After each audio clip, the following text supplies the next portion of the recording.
Hello, creeps.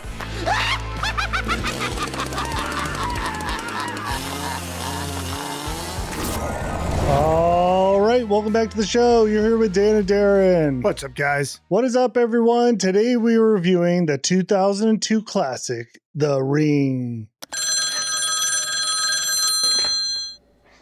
days. For those of you who don't know, The Ring 2002, The Ring, it's not the original. There was a Ring in 1998. I think it might have been called Ringu. Yeah, you know what's funny is I've heard a lot about it, never watched it, but people seem to like that better. However, The Ring we're watching is the more popular movie, you know what I'm saying? Yeah, so I think the original is like a better movie, to be honest. We don't know. We have just heard things. That's what it sounds like in the streets. It's like the Ringu is for real horror fans. This is more commercial horror. I know. I did want to watch the first one, but you kind of have to start with this one. Yeah, hey, maybe down the road we'll watch Ringu. Yeah, I think that's a good possibility. Sure. All right. The Ring is direct. Actually, wait. First, I gotta tell you what The Ring's about. You basically watch a VHS tape. Once you watch it, you dead. Well, you have 7 days, then you dead. There are some rules, and trust me, we'll get into them. There's a phone call involved. I don't know if you have to answer. I have a lot of questions we're going to get into. Well, I don't think you have to answer. It's more just for your best interest to answer the phone. We'll go over it. It's an informational phone call. But basically, you watch this tape, a lot of disturbing things on it, and your life ends in 7 days. This is directed by Gore Verbinski, writers Iran Kruger, Koji Suzuki, Hiroshi Takahashi. I'm sorry. You guys know. Come on. You nailed it, man. I have a hard time with English here. I thought you did great. Now, in this film, we have Naomi Watts and Brian Cox. They kind of rhyme. Yeah, I like the rhyming there. Wait, we have Super Troopers next to Brian Cox. Who is he in Super Troopers? Wasn't he the, what do you call him? The sergeant or something? I feel like he talked to Farva a lot, like yelled at him. Oh, see, I don't remember him in that. You know what's funny is there's a Super Troopers 3 that just came out too. Oh, yeah, I did see it. I have no real interest, though. I mean, it's okay. I like the first one. I'm just going to leave it at that. I was happy with the original. It was good for what it was, but I do like, what's the one they did, the horror one? Oh, Club Dread. Club Dread. I do like that movie. Yeah, we had that up from one of our members-only votes. It did not win, but hey, one day maybe it will. We'll see. It's possible. Moving on to Rotten Tomatoes, critics gave this a 72, very high. Audience a 48, kind of middle of the pack. I am completely shocked that the critics gave it that high of a score.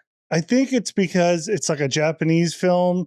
Like it's adapted from that. And I feel like they're like, oh, this is really clever and new. Yeah, but I thought it would have went the other way. Like they tried to recreate something someone else did good and just didn't do it as well. Yeah, being the way that like, I don't know. I feel like obviously this is kind of a huge movie. I would have thought the audience would be higher. Now, would I put it higher? I don't know if I would. Well, we'll find out. Yeah, we'll have to see. Now, before we dive in, we got to shout out our new members.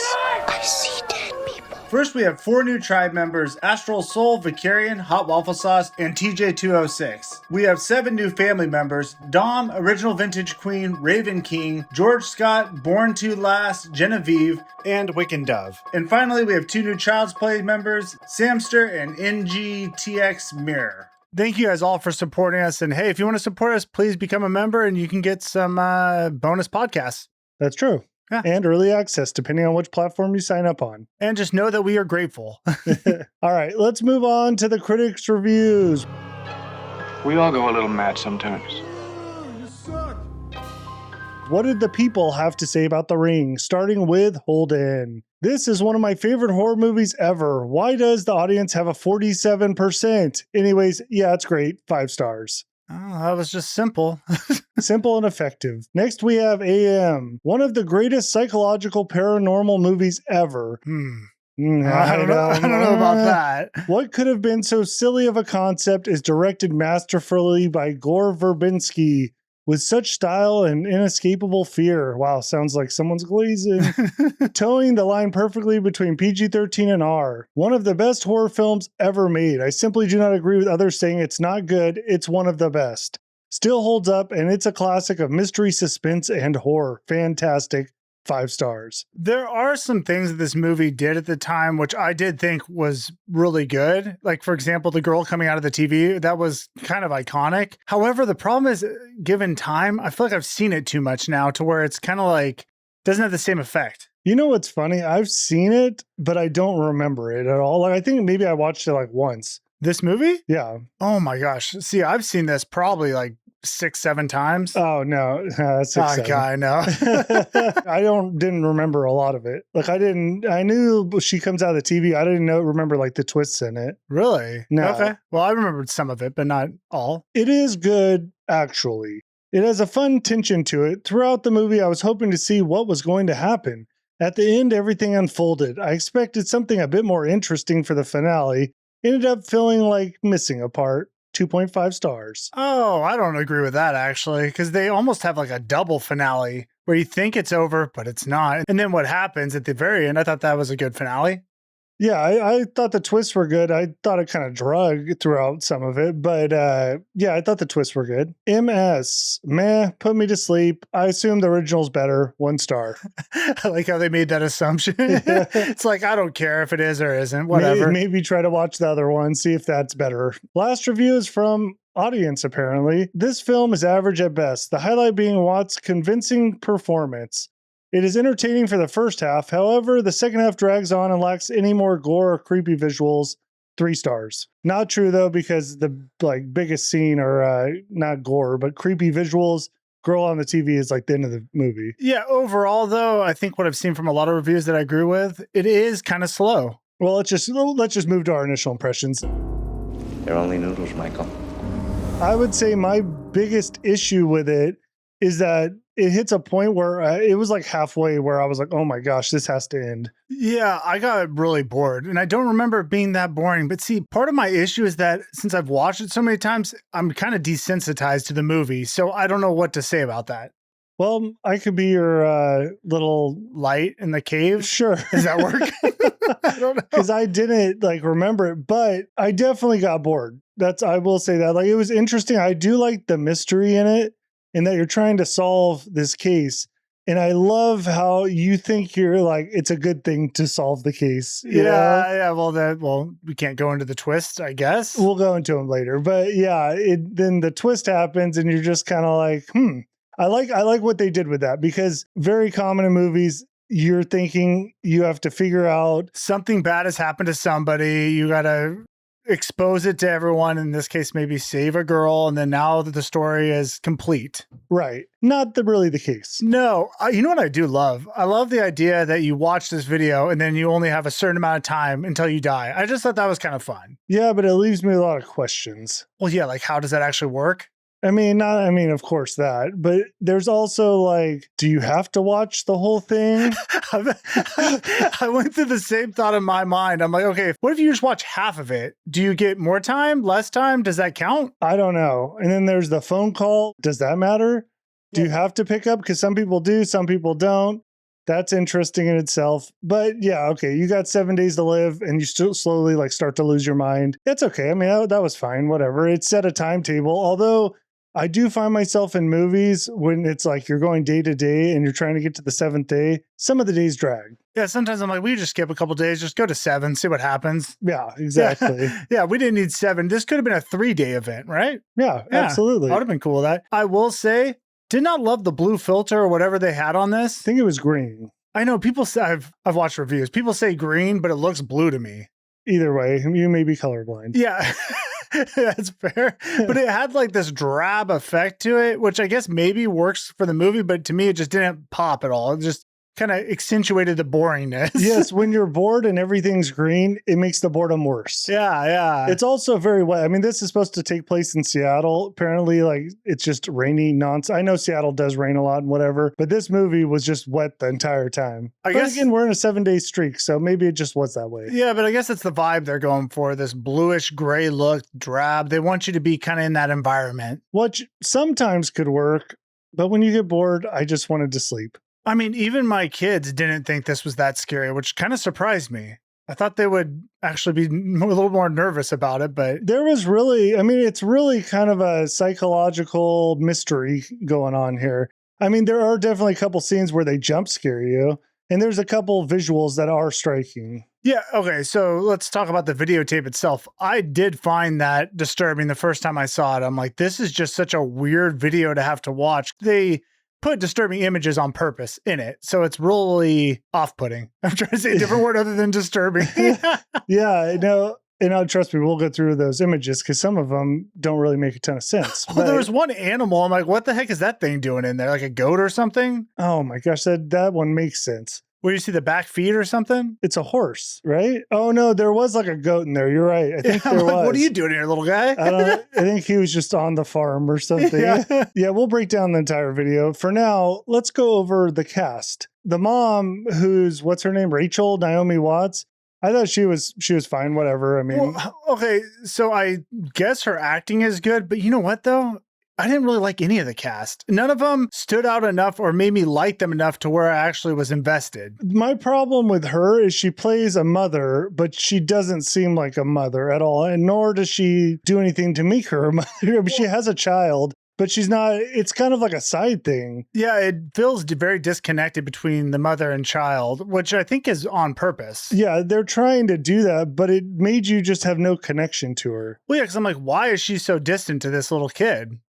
I know, there really isn't much of a reason, is there? I don't know. He is weird. Well, so. let's just talk about him real quick because I wasn't a fan. I thought he was all right. No, it was trying way too hard. It was trying to be like that Haley Joel Osment from The Sixth Sense. Oh, that's a great movie too. I know, but I feel like that's what he was trying to do. I mean, the little kid puts his own little suit and tie on. I mean, what kid knows how to tie a tie? I know, I saw that. I'm like, and he even got his mom's dress out. I'm like, who does that? Yeah, it was too much. Like, he's so self-sufficient. You know what I mean? Yeah, and he doesn't have a personality, just very matter of the fact. And he calls his mom Rachel. Don't love that. Yeah, I'm like, kids don't call their mothers by their first name. That's a strange thing to do. Again, I don't know. It's like, honestly, it comes off like it was his sister that's taking care of him and their parents dead. Yeah. That's what I initially thought. Can we spoil this? Can we spoil the big twist about the father? Is it really even a twist? Well, no, that's why I kind of just wanted to say. Well, say whatever you want. I just thought that whole idea, they hid the father from you, then you find out it's Noah, who's the only other guy in the movie. It's like, yeah, of course. I don't know why they hid that. They do show them walk by each other, so you kind of like get a vibe like, okay, this is probably his dad. But the whole reason for him not being around, and it was really stupid because the dad and Rachel are still like, they're cool. They're not on bad terms. In fact, it seems like they're almost like dating or something at first. Well, yeah, you just get the vibe they're friends. Now, this guy she has a child with, but he doesn't speak to the child, yet they're still cool and talk, is super weird. Yeah, like he does go to like school events or something, or he's around watching because the kid's seen him before. I wasn't sure how involved he is. I don't know. There would be a problem if you weren't around your kid, but the girl, whatever, the mother, like you guys still have this relationship where you guys talk all the time, but you don't talk to the kid. It's just super weird. Well, yeah, and his reasoning was that he just didn't want to be like his father because his father was a disappointment. And then I'm like, well, you're just not even there. That's even more of a disappointment. That was the dumbest thing ever. Yeah, his whole reason is because his dad was like a bad dad, and he doesn't want to do that to his kid. So he'll do the next best thing, just not be there for him. That whole arc was really dumb to me. Well, that's what I'm saying is like, I didn't even like him at all. So I wish there was someone that was a little more likable in the movie. Yeah, it lacked. I'll say that. There's definitely, by the end, like I said, I got a little bored. There's some good stuff in it, and we'll break a bunch down. But overall, it was a little bit like, wow, this was not quite what I remember. Well, we have to talk about Samara a little bit because her character is pretty iconic. When she's in ghost form, she's got the black hair hanging over her face, wearing the white gown or whatever. Right. I should say, it was really creepy when I first saw it. Now it's not as much. I feel like it's just been done so much and you've seen it all over. You've seen it in like Scary Movie and stuff. It's kind of killed the scariness of it. But at the time, I remember that being really scary. I would agree with that. It's definitely been done. In fact, yeah, now when I think of it, I do think of Scary Movie. I know. But it's ruined movies for us. Yeah, I think her whole character too, like how she even appears in this movie is pretty random. Like how they get her with the family. How they get the girl with the family? Yeah, how she gets adopted. Yes. It's very cloudy and murky. Yeah, I think they purposefully left stuff out because, where did she even come from? I don't know. Yeah, I'll talk about it. There's not a whole lot to it, but it's interesting, but he's trying to be so nice. Yeah. I don't know. Maybe I should just leave it alone for now and get into the movie. All right, let's go. We start off You guys aren't going to believe this. It's a rainy night. Katie and Becca, this is stupid, but so Katie and Becca, they're having a sleepover. They're at Katie's house. Parents are gone. Don't know why, but sure, they're gone. Anyways, on the Amazon, Amazon Prime, I watched this on there. For some reason, Becca's name said Masami. And I'm like, so I wrote half of this and I'm writing Masami. And I'm like, wait, it's Becca. I wonder if that's from the other movie. It has to be. Where that was one of the girls' names. That's such a weird glitch, though. I know. I was like, Masami. Yeah, who's that? Yeah, it's weird. Well, they also are in like schoolgirl outfits, which is a nod to the original. Yeah, so shout out to that. Yeah, Ringo. So I guess these girls, they're like 16 years old, which I find interesting. That's apparently that's supposed to be their age because they do a lot of things I feel like 16-year-old girls shouldn't be doing. For like one instance, like later on, friends will be hanging out and they're like smoking right around the parents and stuff. That's okay. That shouldn't be doing that. But also they go to a cabin by themselves for the night. Oh, they go with like the boys, like two couples almost. Yeah, normally parents would not let their kids do that. Our parents would never let us do that, and I would never let my kids do that. I mean, 16 years old and you're at a cabin together out in the woods. It's just kind of interesting. Well, it's like, of course, you know what they're doing. Of course. Yeah. Katie starts out on a little diatribe about brain cells that are being wasted from TV, like magnetic forces in the air, which there's a lot of stuff in this. I think that's funny, but actually this comment did make me think, because I know guys that won't use Bluetooth because it may affect something, you know what I mean? I know, like, my wife's told me before, don't fall asleep with your headphones in your ear because it's, the waves going into your brain, it's messing it up. Yeah, I think it's fine. I don't know. I do question that though. And like cell phones themselves, I don't know if you should have those on you all the time. Well, yeah, they seem to be emitting a lot of heat, and that doesn't seem like a great thing to have around you. But anyways, I just found that conversation funny because I'm like, there's probably a million TikToks on this kind of stuff. Oh, absolutely. Yeah, it was a problem then, still a problem now. Yeah, just something to think about. Anyways, they get bored. Becca gets a great idea. Why don't we put in that tape that when you watch it, you die? Okay, so this is the girl who didn't go to the camp. Correct. Or Which is, what do we call it? Sleepover? Whatever it is. They went to the cabin in the woods. So this tape must have been like passed around. People must be talking about it in school. Yeah. So I guess that's where you get it from, that it may have happened. And they must be talking about it because it's weird. The girl that didn't watch it brought it up. Yeah. And again, she knows a lot about it because she knows, like, as soon as you watch it, you're seeing someone's nightmare.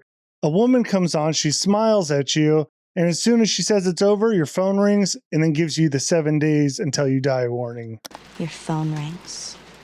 Someone knows you've watched it, and what they say is, you will die in 7 days. Yeah, so basically now we know the rules, or some loose rules of how this is going to play out. Yeah, don't worry. We'll go over the finite rules later. Now, Becca, though, she's just messing around. She thinks this whole thing's a joke. But when she brought it up, Katie gets like super serious. And then she says that she actually had watched the tape. So she explains the backstory. We kind of already alluded to it. That her and 3 other friends, so 4 people, went to the cabin in the woods and they watched the tape. Now, how they watched this tape did kind of, I don't know, I had thoughts about it. Because they said they were trying to record a football game. And then when they played it back, it had the ring on it. Oh, that's weird. I didn't catch that. Yeah, which is weird because there's just a tape with a ring on it. What was this football game tape? I don't know. And the place had horrible reception, so you're trying to record. I don't know. The whole thing seemed a little sketchy. Yeah, you went to a hotel to record a football game? I don't know. That's just a weird little I just thought it was some there. strange writing. Yeah. Either way, Katie explains it just so happens that tonight is the 1 week mark. We're in trouble, boys. And you're just like, girls. Oh no. Here it comes. And then Katie starts choking. She's drinking water, starts choking on it, but it's a fake out. Yeah. It was a decent fake out because I even got faked out. Yeah. So it worked. Well, the weird part is it's a fake out, but it's not a fake out. Well, because she acts like she's choking, but then she pops out and she's like, oh, I'm just messing with you. Everything's good. But she doesn't address she did actually watch those tapes. Yeah, that part was real. And this is day 7. All right. Like that stuff, that part was real. It's just the dying is faking. Yeah. So it did left you a little confused. But what I got out of this, I got those like strong Scream vibes. Yes. in the beginning where they just keep messing with you. Yeah, I definitely also got the vibes. It felt screamish. It's just like messing with you where you know something bad's going to happen, but they're just toying with you. Yeah. Now, after we let off a little bit of the tension, the whole thing was a joke. The phone rings and you're like, oh my gosh, okay, maybe we're back on. Do you get a call on day 7 too? Actually, no, you don't. Well, we didn't know that yet. So, well, this just happens to be her mom. So that was another fake out. So Katie gets off the phone. Well, let me say this too. They also had this scene where she opens up the fridge. You're seeing down the hall and the fridge door opens. So it blocks that view. Then she shuts it and you totally thought something was going to be there. And it was nothing, another fake out. I just did like that they were throwing that stuff in. Yeah, I don't hate it. Yeah. So as soon as Katie gets off the phone, she hears her TV turn on. The problem is it's just static. Now, first, she thinks that her friends mess with her. She just shuts it off. But as soon as she walks away, boom, turns right back on.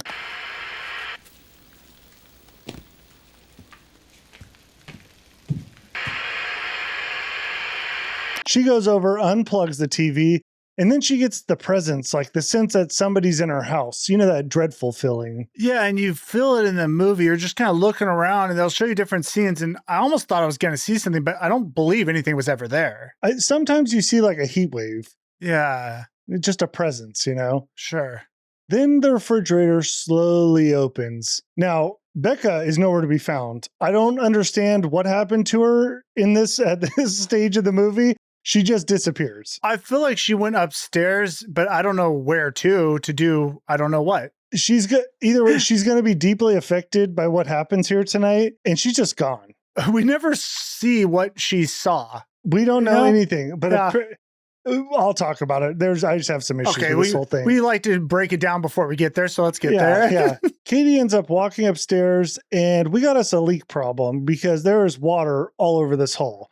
And the part that bothered me is there's a big puddle, steps right in it. Yeah, I don't know why you would even step in the water. At first, I wasn't even sure it was water. I thought it might be blood, but no, it's water. So yeah, you're like, I definitely wouldn't get in that at all. You don't even really know where that's coming from. I don't know if she had socks on, but if she did, it's disgusting. It bothers me. Oh yeah, now your day's ruined. Yeah. Either way, she opens her bedroom door, and guess what? Her TV's on, but this isn't static. There's a well on the TV. So we'll see this all in a lot of the shots. It's a well in the middle. It's like a barren field with just these creepy like trees in the background. Yeah, very unsettling. Very unsettling. She is like, as soon as she sees it, she screams. We hear like this it's like a high pitch electric whine. They hit you with that sound. And then boom, it zooms into her face. She looks different. Like she's now pale with like red eyes, mouth wide open. And then we get the images, and it's a barrage of images.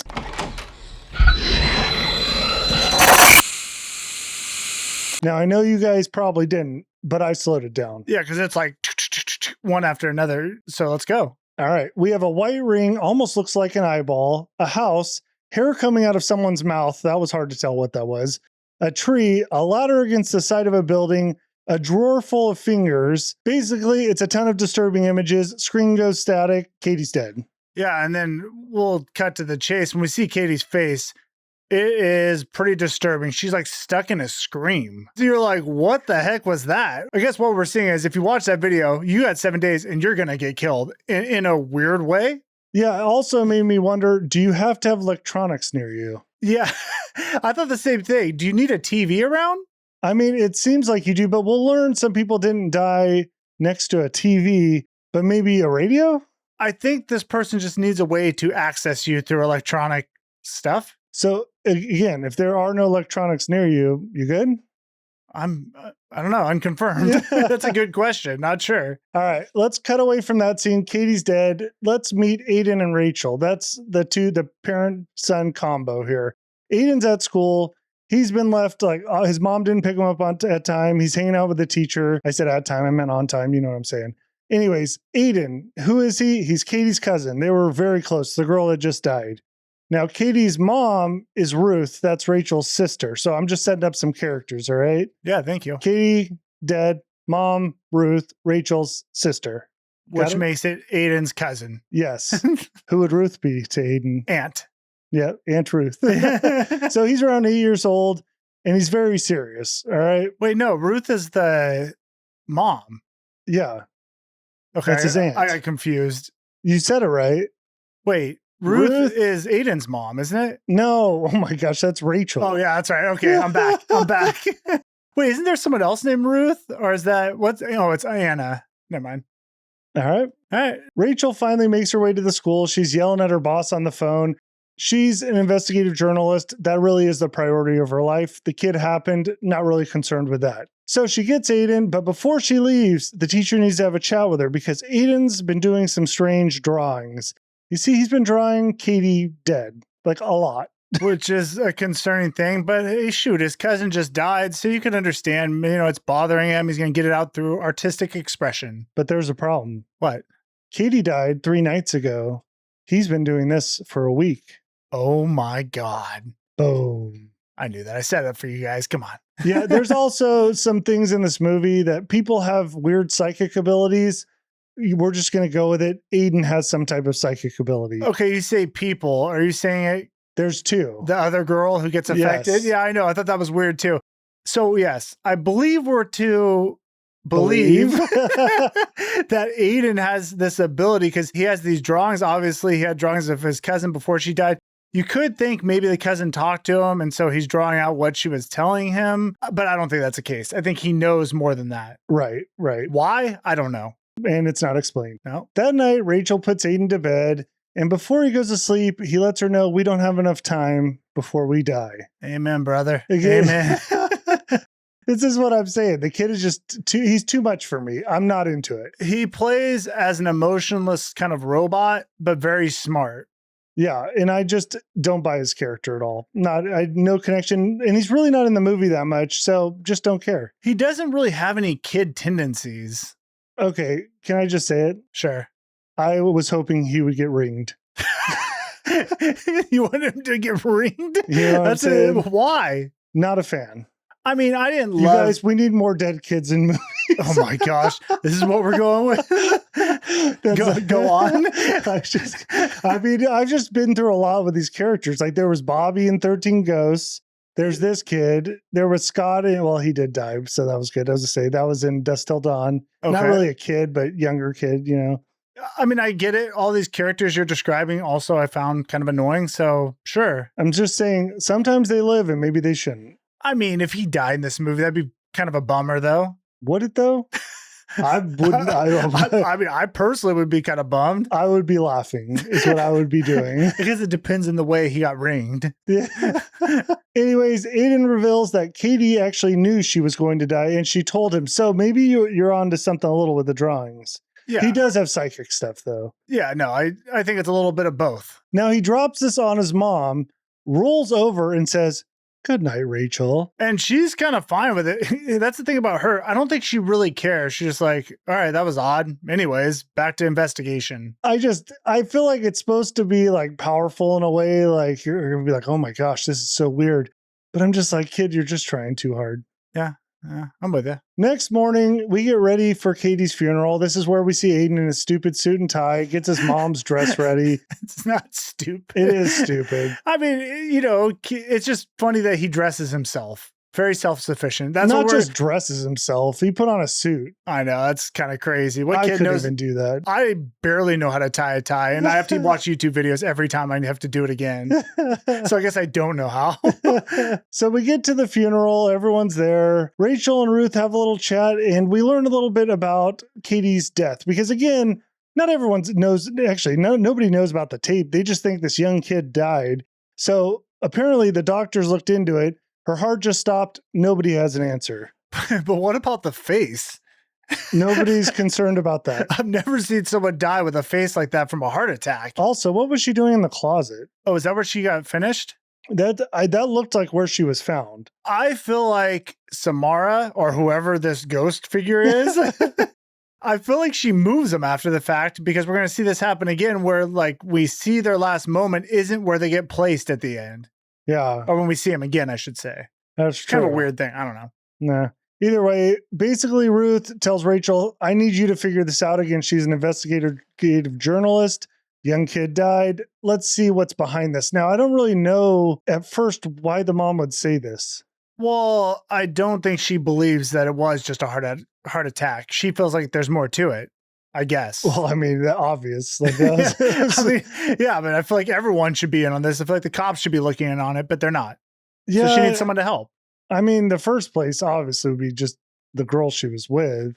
Yeah. But we don't even, like we said, we didn't really talk about it much more. We don't know where that other girl was the whole time this happened. We don't even know when the girl saw her. You know, like she didn't like open the door and see her friend dead or anything. Yeah, they don't give you any of those details. Yeah, it's just odd. Either way, what you need to know now, Rachel's tasked with solving this case. So that's the movie. She's going to be trying to figure this whole thing out. Yeah, we're going to go on a little mystery with her. Okay, we got to cut this in real quick because I forgot to mention. Rachel at first wasn't on board with this investigating thing, but Ruth like pleaded with her and said, like, hey, I saw her face, and like seeing her face, I guess, would be the reason that she thinks there's more to it. Absolutely. Because they do the cut and show us what she looked like. I saw her face. And dude, it is disturbing. And it looks like she's in the closet. Face is totally distorted, mouth wide open, and like her face, her jaw's to the side. You know what I'm saying? Yeah, it doesn't look good. I don't know. It's disturbing. Yeah. Yeah, eyes are rolled back, and her mouth almost looks bloody as well. It's like, what happened to make her mouth look like that? And it seemed like her hair got darker too. Sure, why not? Yeah, what could do something like that? Rachel starts her investigation right here at the funeral, or I don't know, this is a celebration of life, whatever you want to call it. They're in a house. We don't have to define it. It's the hangout after the funeral.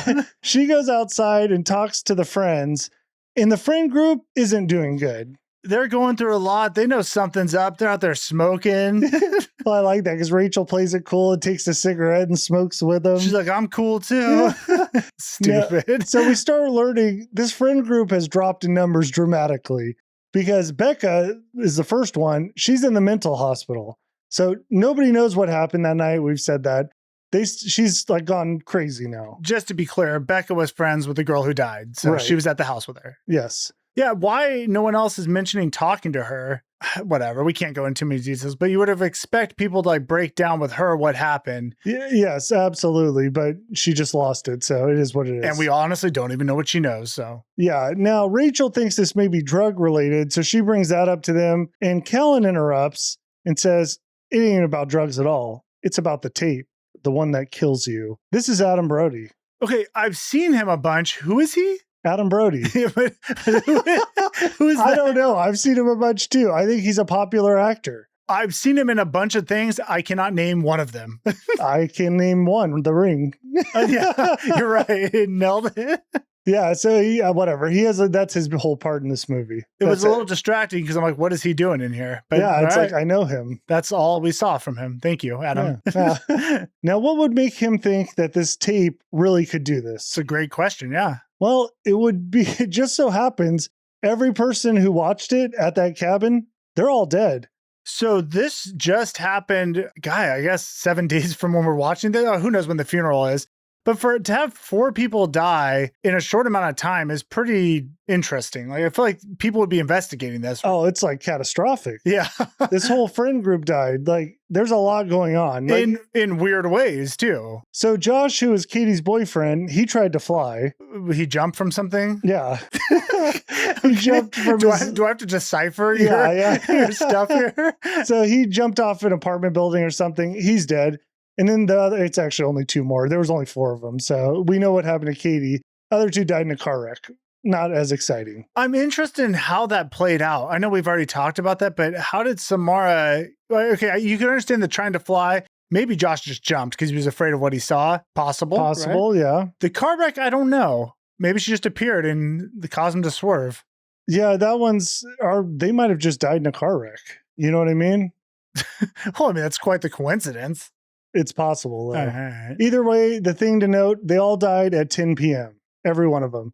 And in the intro of the movie, it was also like 10 p.m. So is it really 24 times 7 hours from when you first watched the video? I guess it would be. Yeah. So they must have watched it at 10 o'clock. I guess. Now, while Rachel's out there doing her investigating, Aiden is also exploring the house. He goes up to Katie's bedroom. And when he walks in, we see that heat wave or that presence like go through the room. He then walks up to the TV and just stares at it. Okay, so it's not that he just walked up there, though. He was seeing things. Like you see feet running upstairs. So he almost is having like these premonitions. I don't even know what to call it. I'm not even sure if what he's seeing is actually there, if this is just in his mind, but something was drawing him up to that room. Was that Katie trying to like get him to solve the mystery, or was that Samara? Because he also talks to Samara. Yeah, I don't know. And we kind of failed to mention that about him. He does talk to this thing. But I don't know if he's talking to her right now. Yeah, that may be That's after true. in a little bit here. Okay. Anyways, he's up there watching a TV that's not on. So there's that. Rachel comes back inside, finds him up there. Whatever. She could care less about him, really. Ends up looking through Katie's stuff, finds a bunch of magazine pages that are like torn out, or she made like a scrapbook. I don't know. Girls make scrapbooks. Is that a thing? I mean, I've heard of them. Yeah. Now, the problem is all the faces of the models and stuff, they've all been scratched out. And we'll learn later, Samara ain't a big face person. A lot of facial distortion stuff going on. Yeah, it's kind of weird. Why is that a thing? I don't know. I think you could look at it like her face is messed up, so she wants everybody else's faces to be messed up. Well, why is her face messed up? And she's dead. Well, shouldn't they scratch out the whole body then? She scratches the faces out. No, I know, but I'm saying why the face specifically? I was thinking more like when you scratch it out, it kind of looks like how Samara looks at the end with her. Oh, you know what? It actually does look more like that. Yeah, the hair over the face. Yeah, but why is her hair over her face? It just looks scary. Now, one thing I did catch is while she's looking through the magazines, on one of them, there's like a title or something that says Top Designers Ring in the New Year. Oh. Just a little Easter egg, just throwing that out there. There's a lot of ring stuff in this movie. We don't have to go into it, right? No. I watched a review and people were like breaking down all the ring stuff. It drove me insane. It's like there's a clock on the wall in the shape of a ring. Yeah, anything circular now they point out. I'm like, I get it. There's a ton of imagery in the movie. Everything's a ring almost. Life's a ring. You know what I'm saying? Some of them are ovals and they're calling it rings. Come on. Yeah, all right. Do we want to call anyone out in particular? No. Now, looking through the magazine, she finds a card for a photo processing like company or business. So let's just jump to that. She goes over there the next day, picks up the photos, finds pictures of all the kids at the cabin, but in these pictures, their faces are distorted. Yeah, it's concerning. It's like something's almost attached to each one of them. Very odd, yes. So we'll go from that to the Shelter Mountain Inn, because she's got to go to the inn that they stayed at, figure out what's going on, like what happened there. In one of the pictures in the background, there conveniently was the name of the hotel they went to, or cabin or whatever. It's a cabin, not a hotel. Yeah, I mean, I don't know. What is it? A resident? What do you call that? Campsite? Cabin It's a site? cabin. I don't know. It's a group of cabins. Yeah, but you got to rent it out from someone. A rental cabin. Yeah, there you go. Sure. So she goes inside, talks to the magician owner or innkeeper, and he does some magic. I'm not even going to get into that. It was all right. It was kind of fun. He remembers the kids. They stayed in cabin 12 and they didn't pay. Did a lot of complaining about the TV and the whole, what do you call it? The interference or whatever. Yeah, they said the TVs weren't working. Wasn't that what he said? Something like that. Yeah, I'm sure there's a word for it where it's like interference, electronic interference. That sounds right. Bad signals. They had nothing to watch. Yeah. Now, while she's talking to him, she notices there's a whole like VHS selection of videotapes. By the way, it is funny because nowadays, like people could watch this and be like, I don't even know what that is. Have you ever been anywhere where they're like, hey, you can just grab a VHS tape and watch it? Oh, I'm sure I have. Yeah. I don't think that to me is not uncommon. And actually, to be honest, in there probably are places that still do have this. You know what? In the cabin we rent, they actually do have VHS tapes there. Yeah, so I'm just don't know what I'm talking about. Yeah, we don't. Anyways, she spots a tape. She spots multiple tapes, but then she notices one of them that has nothing written on it. Immediately knows that's the tape. Well, obviously, it looks different than the others. Yeah, I thought that was interesting. I'm like, okay, well, I guess they would return it, but it's just weird this tape is chilling. Like, how did this tape even get here? Well, I assume they put it in, they watched it, left it. How did it get here before them? Oh, well, Samara put it there. How? Well, the same way she got the images on the videotape itself. Just burned it? She just can do things. And yeah. She just thinks of things and they happen. But I think that's actually like a line in this movie, something to that effect. It would have to have started as a blank tape, though. It's not like she does labeling and stuff. So, like, why was there just a blank tape around? Around the hotel? Yeah. I just think she thought of this and it became... She doesn't manifest, though. She doesn't manifest things? Yeah, I don't think so. I think she has to draw on an object. I mean, I don't know why she couldn't just manifest things. If we're going to believe she can just put things onto a tape. It's different. We'll go over that whole process. Okay. Whatever. We'll never know. Either way, she finds a tape. I found it interesting too. Instead of just renting it, she stole it. She steals it and sticks it in her purse. She's a low moral lady. I just thought it's like you're renting a cabin here. That's where we're going. She's going to rent a cabin for the night. Just rent the tape. Was that, dude, I don't want to break this down too much, but did she grab the tape before she agreed to stay there? Because initially she was just going to leave. Then she decided she wanted to stay.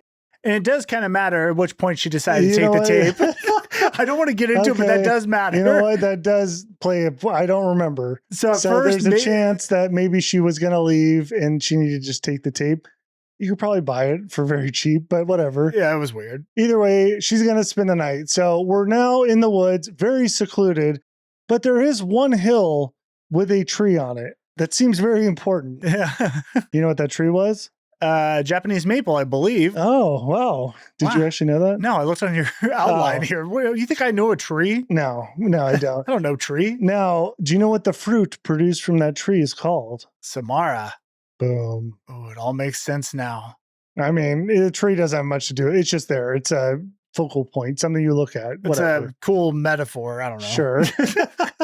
All right. So that night, Rachel's chilling in the cabin, throws the tape in, and we're going to just do this. We're just going to watch it. So as it pops up, there's a ring on the TV. You couldn't see that coming, right? Yeah.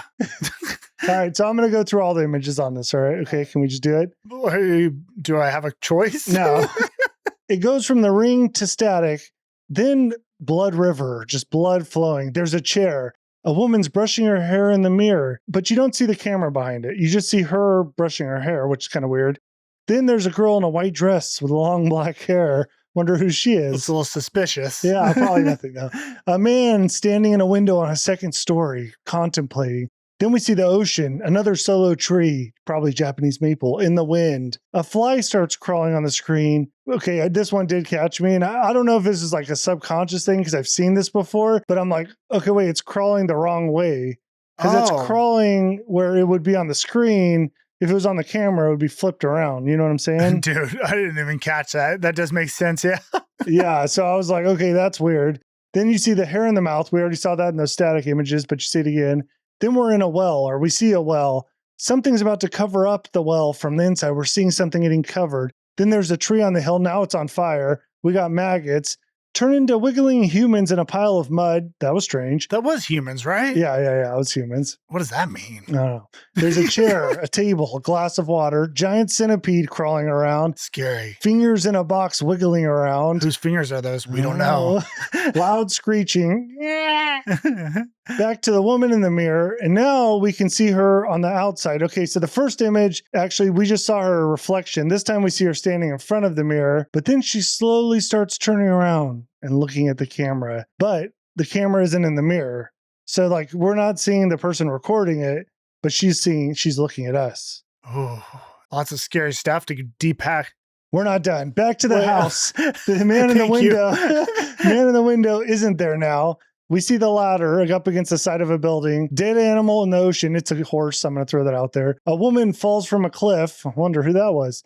I actually thought it was Rachel at first. I didn't realize there's a whole nother character we're going to dive into, but whatever. Ladder falls down. Well gets covered. But then we see the well again, sitting in the middle of that barren land. Cut to static.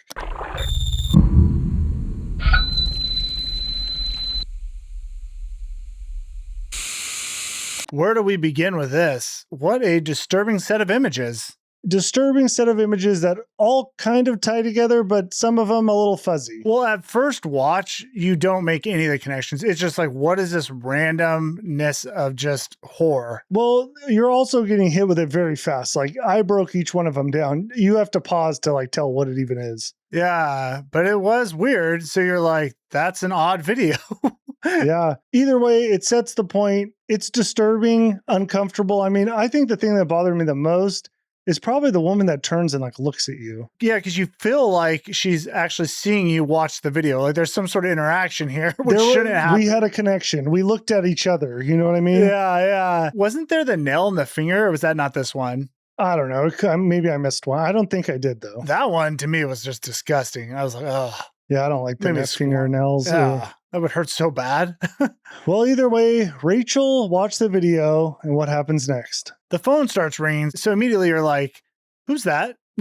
Yeah, who's calling? She picks it up. Some girl's on it and says, 7 days. 7 days. Boom. It's begun. It has begun. What do you do if a girl calls you and tells you have 7 days after you watch that? I'd say 7 days to what? Yeah, like who are you? I'd have some questions. And then I would star 69 it. That's what it's called, right? Yeah, and then you hear it below. Can you star the well. 69 it? No, you probably just redial the number now. Oh yeah, I don't even know. Star 69, that's not a thing, right? Not anymore. Yeah, now because we all have cell phones, you see who calls. Yeah. Unless it's blocked, I don't know. I don't really know how that works. So Rachel leaves the cabin, and then we begin our countdown. So we're now on Thursday. This is day 1. So we're cutting to another day, I guess. That'd be the first one. Wouldn't this be? Well, I'm not going to get into it. Anyways, Aiden's going to school, and as he walks, he bumps into, well, I'm just going to give it away. It's Noah. It's his dad. Again, Noah follows him around. They don't speak. They just walk past each other. It's weird. It's really weird to follow your kid around. Well, was he following him? They might have just bumped into each other. I don't even know why. This kid's young and he's walking around everywhere. You know, his mother's horrible. Yeah, he left to school and didn't even just said bye to his mom. His mom's in the room with the tape. It's like, you're not going to say bye to your kid? That's why I have my problem. It's like, I get she's got stuff going on. She's preoccupied with work and all her investigating stuff. But like to have no relationship with your kid is very weird. And especially as the protagonist, like, should I really root for her? It's not even no relationship. It's also like, doesn't even contemplate about it. It's not even like a thing that's like bothering her. But honestly, in this movie, I don't really want to know about the kid. So good. And you know, I don't. Yeah. So we already kind of went over the backstory, right? Rachel and Aiden were together. They had the kid when he was young. He was too immature, so he doesn't talk to him.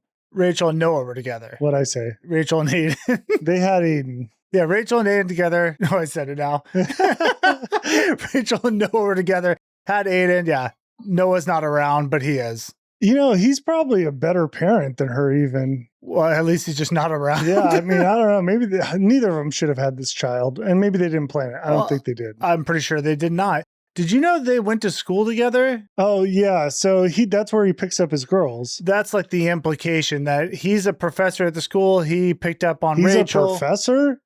I assumed. What else is he doing at school? Oh, he's not still there, is he? You know what? Maybe he's not a professor. I just assumed he was. I don't think so. He seems like an idiot. Yeah, maybe he's just been in school for a long time picking up girls. That's his thing. He just kind of swings through, checks out the new batch, you know?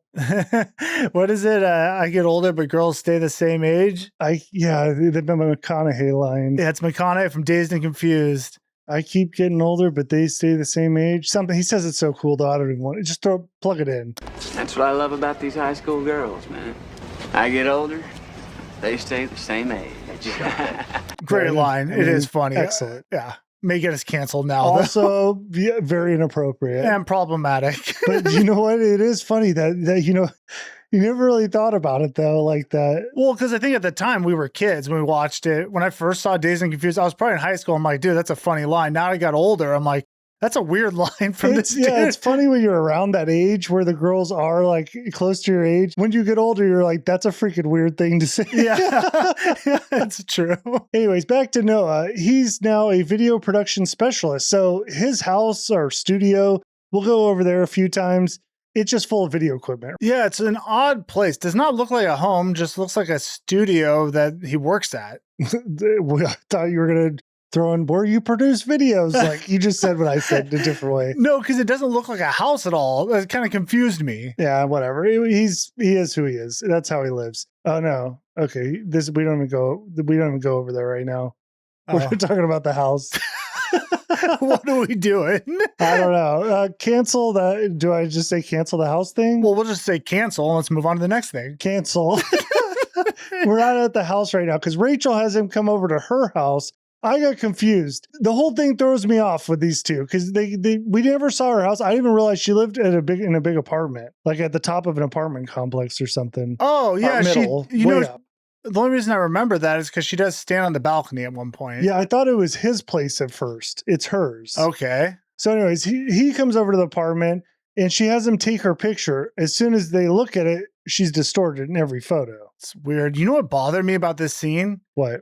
What would your first reaction be if you saw that? Don't think too deep. Well, I would just take a picture of myself and see if the camera's messed up. Exactly. They didn't do that. Yeah, that's a good point. Yeah, if I saw that and it's like, oh, your face is messed up, I'm like, okay, there's something wrong with the camera. Now do it to me. Then if you don't see that same thing happen, now you're like, okay, there's something weird going on. And then I would be thinking this apartment has some magnetic field that's messing. We'd have to go places and then take photos. Yeah, but now I understand why they didn't put that in. That's a lot. It's a lot to do.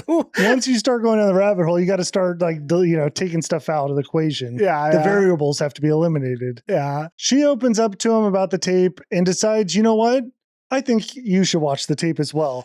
And here's where I'm like, she's getting some get back. Wait, did she actually tell him to watch the tape? No. He more pushed it that he wanted to watch it. Either way, she knows this tape is weird and knows the lore of this tape. It's a bitch move. But here's the thing, though. In all reality, you need someone to help you, right? Like, she's alone in this scenario from what she knows of. Like, no one else is going through this right now. Yeah. So you know how to motivate someone is to get someone else whose life is now in jeopardy, and they're going to have to work hard to figure this out too. I mean, it is a good motivator. Yeah, so it kind of works like, hey, let's just have him watch it. Now he's in the same spot, so he'll be motivated and help me with this whole thing. Okay, and also he is like a video expert, so it's a pretty good guy to have on your squad. And in reality, he wanted to see it. He was going to see the tape no matter what, I think.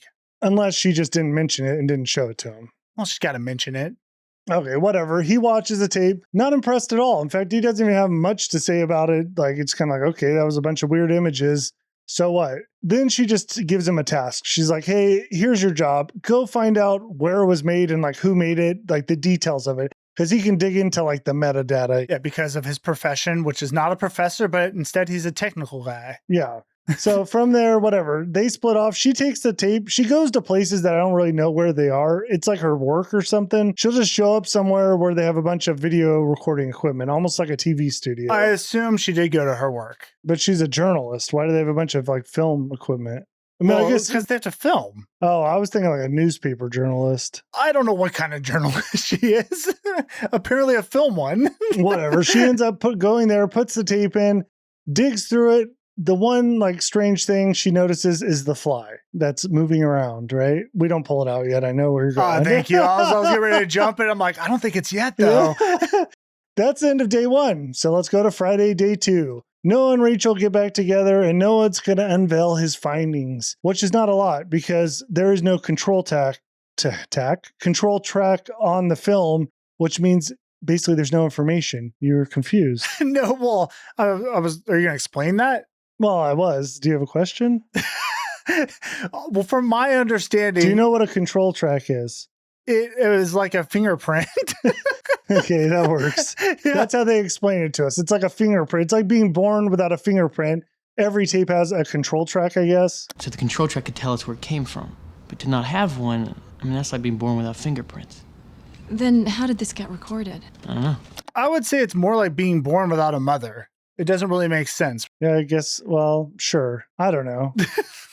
Fingerprints, like, is how we track people. So, anyways, on every tape, there should be a record of how it was created, I guess. Like, whatever put the images on it. So, like, it was recorded with a camera. We get it. Okay. Yeah, we can move on. Don't make me explain it. Either way, they start dissecting the images from the film, and they notice in the reflection of the mirror, there is no camera. I mentioned it earlier. Yeah. Same thing. They also spotted. It's like impossible. Is this some sort of trick? But then Rachel spots something almost like there's a picture within the picture. I'm going to be honest. I don't know what she was looking at. It was confusing. It was like in the upper right-hand corner. She's like, hold on, what is that? But it just kind of looked blurry, I guess. Yeah. The weird part is, I don't know. I could see if it was like a quick frame and you're slowing it down. But this one, they're almost like moving the image sideways. Yeah, like there's more on the image to the right that we can't see. Right. So I guess that's a thing. There's something there.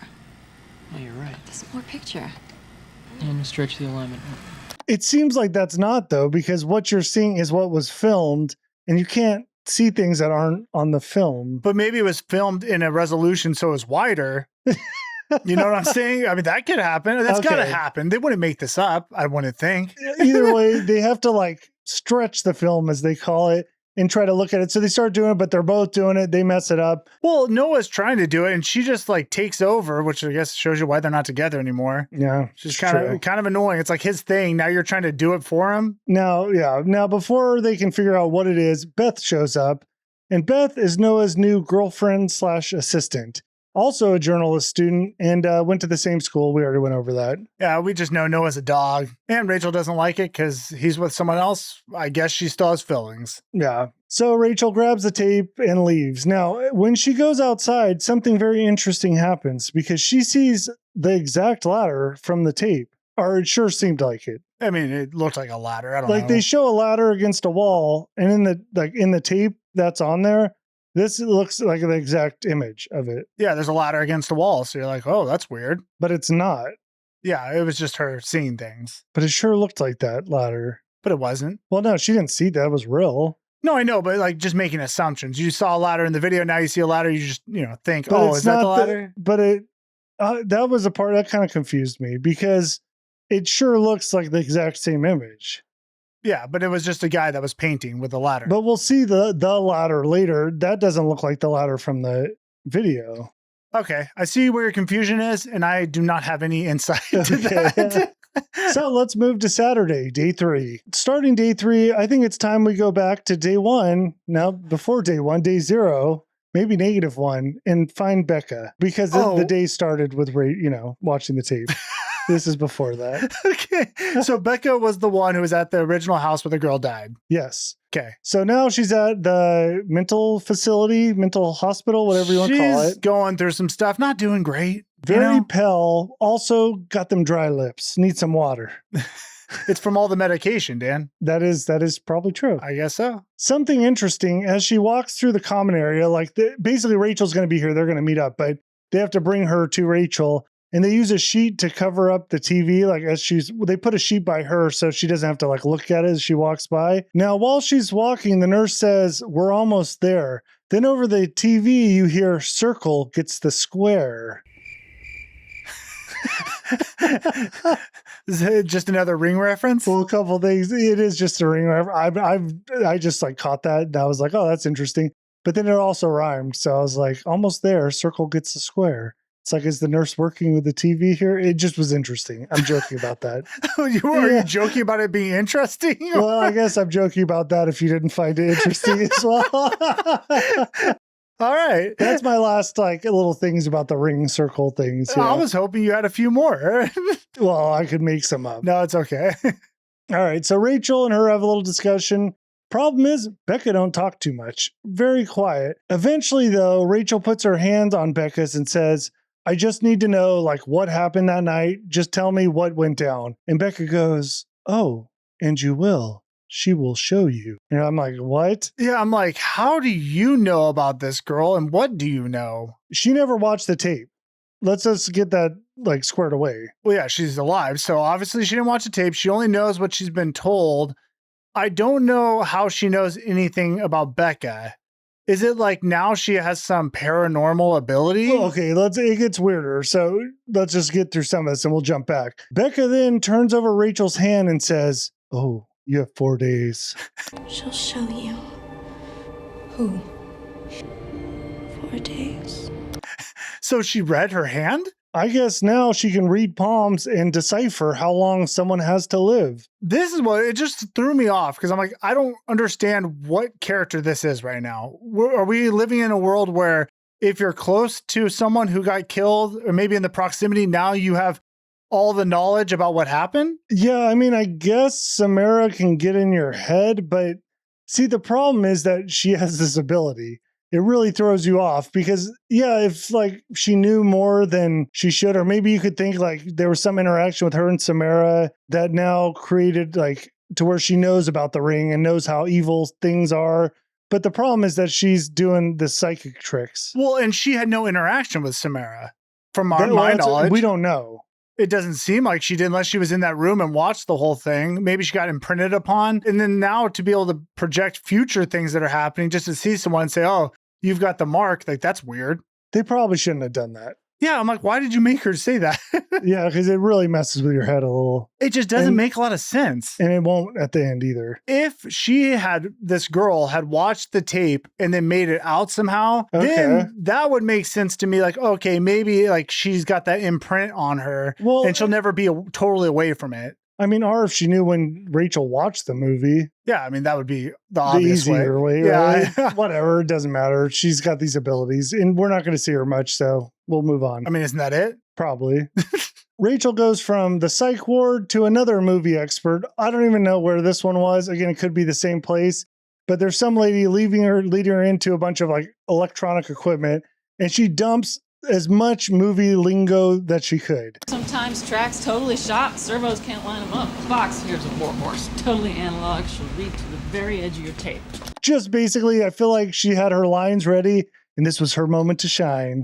Well, I think they're just letting us know she's at a place with film experts, but I guess. They're not really going to help her, though. No, but they have the ability to and the equipment to. It's high tech. Yeah, that's exactly what it is. So her whole point here is to do that film stretch to see whatever she saw when she was with Noah. So she sifts through the tape, goes back to that frame, starts stretching it out, and then she notices a lighthouse. So log that in your memory. Yeah, so off the screen, there was a lighthouse in the background. We're gonna come back to that. But then something catches her attention. It's the fly again. She notices that fly and wants to look a little closer. So she pauses the tape, but then she sees that fly's wing. It starts moving around. Yeah, and you're just like, what the F? Like, how was this possible? Yeah, she starts reaching towards the TV, grabs it, pulls it out of the screen.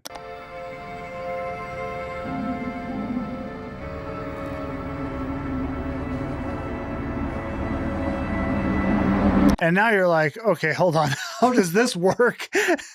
I don't know. I watched the movie, still not exactly sure how that fly came out. What's the purpose of the fly? I think her brain's melting because her nose starts bleeding. She's just getting effed with. I will say, though, that scene, when the first time I saw it, I did feel like that was like very memorable. It was just like, wow, that is weird. Yeah, I think I like that scene.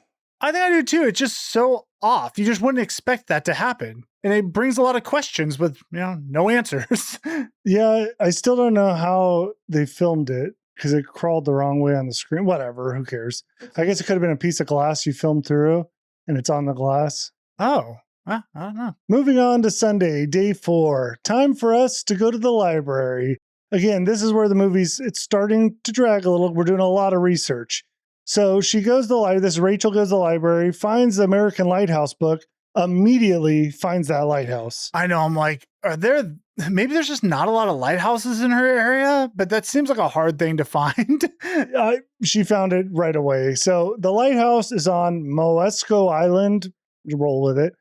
And she starts reading through articles about it. It was refurbished by the Historical Society. And one of the women who is in this image of the people who refurbished it or whatever is the hairbrush lady from the movie. What a coincidence. Yes. And her name is Anna Morgan. Now, I think in this article she's reading, she learns Anna Morgan hosted like a horse show. And my first thought is it's a crazy horse lady. I mean, why are there so many crazy horse ladies? If you're into horses and you're a lady, let us know. Do you agree? Yeah. Or are you one of them? I'm just telling you, I've met a decent amount of like horse people. More than a little are crazy. I mean, I think we know very well there's some crazy horse people. We know one of the craziest. Without getting into it, we know very, very recently about a crazy horse lady. Yes, yes. Also, my daughter is into horses. She's a little crazy. I don't think she's crazy, but I have to keep a close eye on her. Yeah. We go from the Lighthouse book to the largest book I've ever seen, which is apparently like the newspaper archives.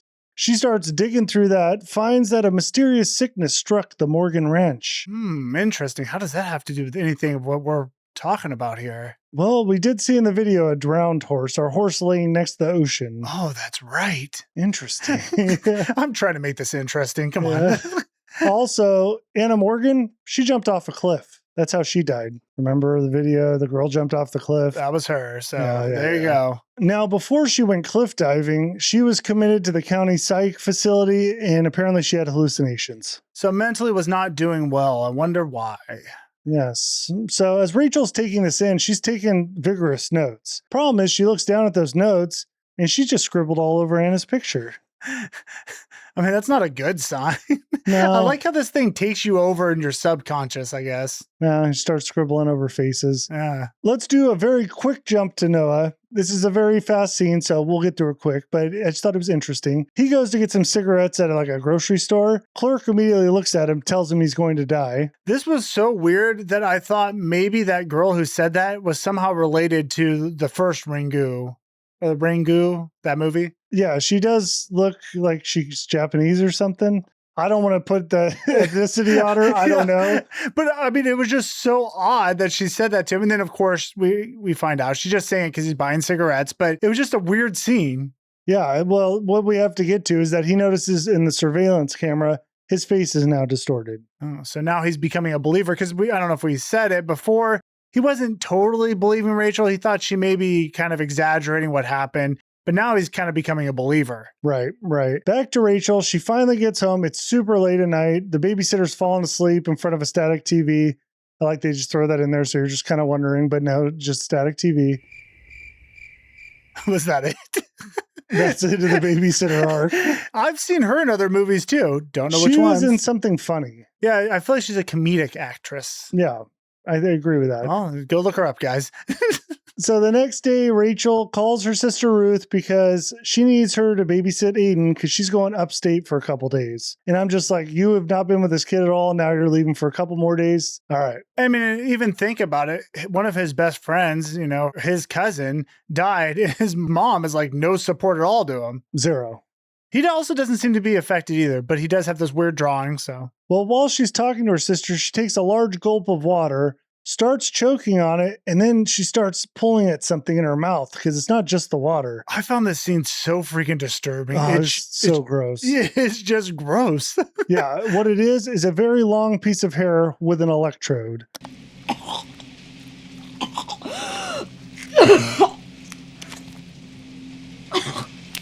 Yeah, you know what? I didn't know what it was at first. I thought it was like a plug at the end of it. Like I thought it was going to be something with like a plug to a bathtub. It wasn't. It wasn't. I had to look it up. It wasn't an electrode. So that is what maybe Samara had on when she was doing some testing. Possible.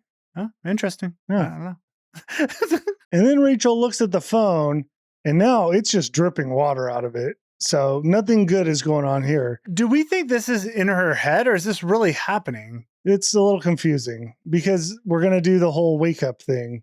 Oh. And that always gets confusing in movies. Yeah, like what was a dream, what wasn't? Right. Yeah. We had the same issue. What was the one where that was Lost Boys, where he falls out of the sky and lands at his bed. And you're like, wait, was that? Yeah, was that a dream? Well, Yeah. obviously it wasn't, but it Yeah. kind of seemed like it could have been. Not to mention every Nightmare on Elm Street we watched. Yeah, I mean, okay, let's not get into that. Anyways, Rachel goes to check on Aiden, but he's not in his room. It's just a girl in a white dress in a chair, hair's like covering her face. Which is very creepy. Something's weird about a little girl just sitting in the room.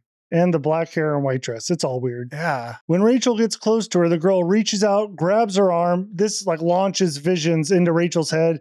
Sees a psych ward, and actually that's all. I think she saw a psych ward, wakes up, she's got a red mark on her hand.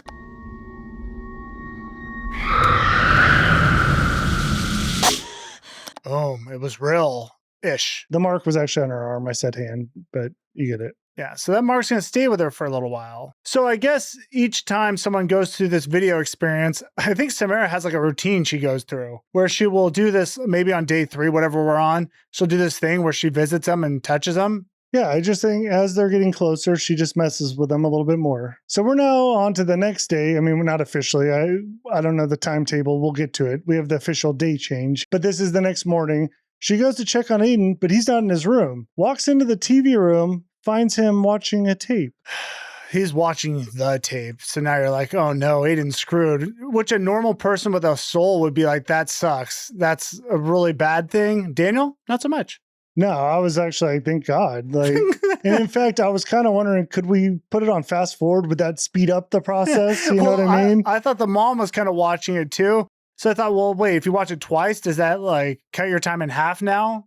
That's a good point. Yeah. If you watch the tape 2 times, do you now have 3.5 days? I would think so. These are things we don't know. Now, what we do know is that when Aiden watched this tape, something different happened. Did you notice? Yeah, the girl started crawling out of the well, which is very creepy to see. And it's really weird when you know that didn't happen the first time.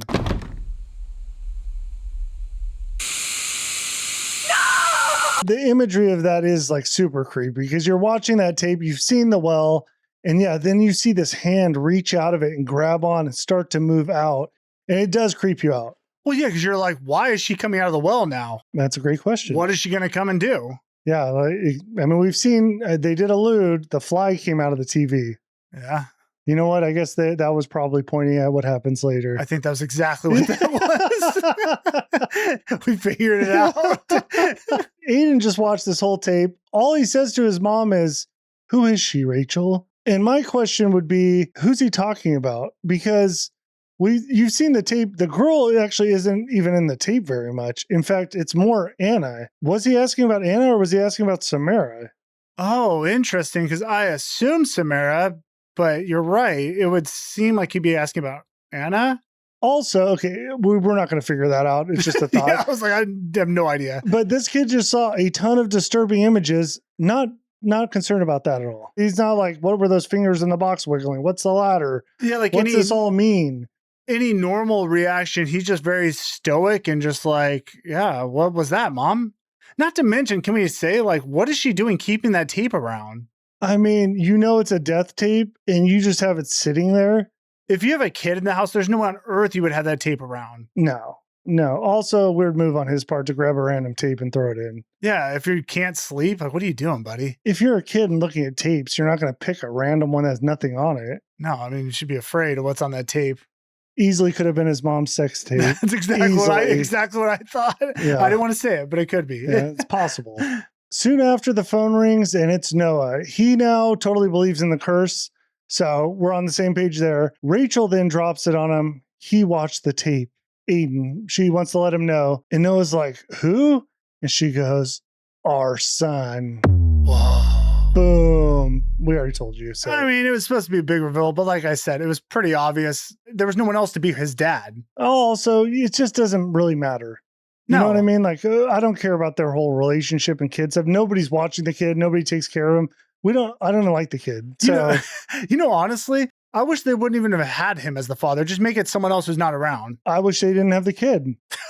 Then it's not even a thing. Yeah, but it does create tension, especially for the end. You have to have the kid. You have to. Okay, sure. Well, day 5's done. On to Tuesday, day 6.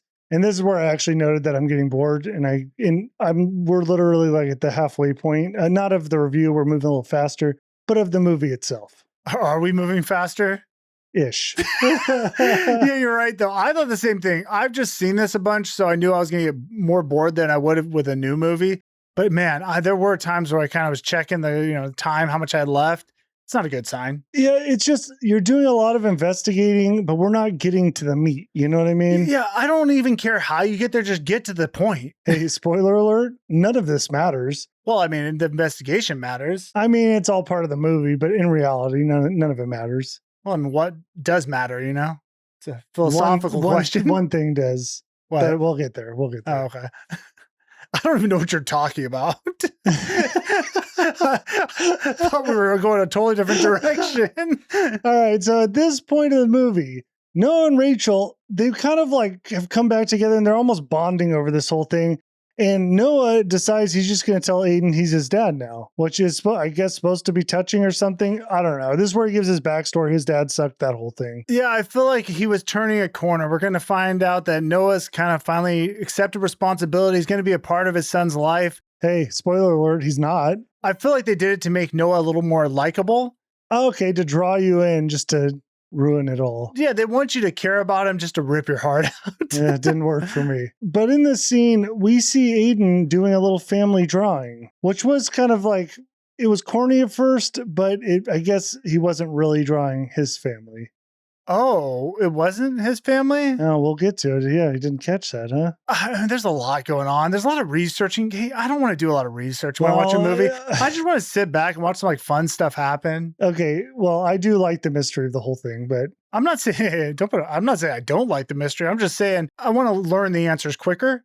And less questions. Well, maybe less talking because we got to talk about the research right now. All right, let's go. Rachel finds out Anna Morgan, who's the horse lady, the one that jumped off the cliff, her whole entire life was great until those horses got sick. And then all of a sudden it just spiraled out of control. Well, we know horse ladies love horses. And so, yeah, it's going to be a problem if they're all getting sick. That is true. That is true. So from this point, we're going to do a little split up action. Rachel wants to go to where Anna lived to figure out what exactly happened to her. And then Noah's going to go to the psych hospital and look through the files and see what the doctor said. Okay, so does she only know where Anna lived because she saw the lighthouse? What was the significance of the lighthouse? Well, she did the lighthouse. Yeah, what was the light? Did that bring her to Anna's? I think the lighthouse told her where the island was where she lived. It must be. And then maybe, then when she found out where she lived, then she went and saw the images of her with the horses, she was with a group of people.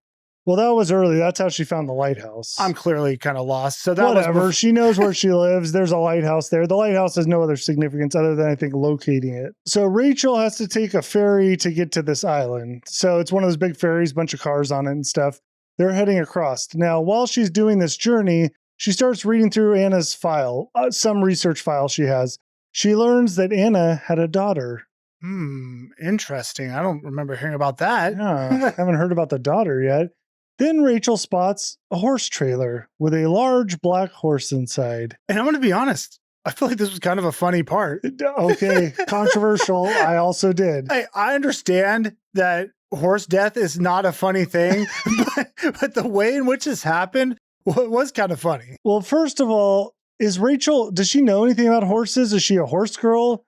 She didn't seem to have any knowledge about horses. It looked like she grew up in the city. Yeah, well, she sees this horse in a trailer and decides she's just going to walk up to this thing and start petting it. Which seems like a weird thing to do when it's not your horse. Right, exactly. And you're not familiar with the beasts themselves. Yeah. So she walks up and starts trying to pet it. The horse starts freaking out. It wants nothing to do with her. Instead of leaving it alone, she starts just running back and forth next to it, freaking this thing out even more. It was so stupid. If you walk up to an animal they don't know and it starts reacting, you would just leave. You wouldn't then try to calm it down. It's reacting that way because of you. Yes, one variable came into the situation, has changed it. Maybe take that out. Yeah. But no, she freaks this thing out. It breaks out of the horse trailer, starts running through the ferry, jumps off. So yeah, I'm sorry. Okay, I like horses too. I was going to say love, but that's not true. I do like them. We are pro horse. Yes, we're pro horse. But this thing immediately leaps off the front of the boat.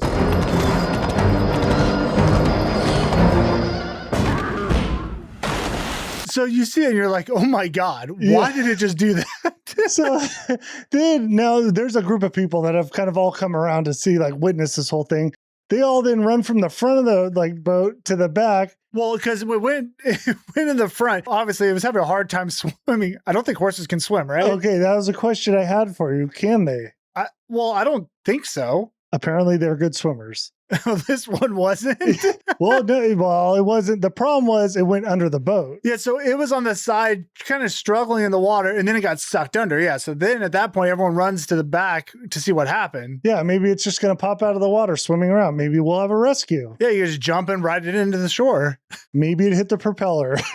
Because all we saw was blood squirt out the back, and I'm like, oh my God, why did they do that? Now, something else you have to think about. Maybe this horse had a death wish. Was this part of this curse thing, or was this just a bad series of events? Is that a real question? Or are you just trying? No, you're kind of being funny, right? Well, I'm kind of asking. It was 100% the fact that this girl had literally been touched by Samara, right? We see the mark on her hand.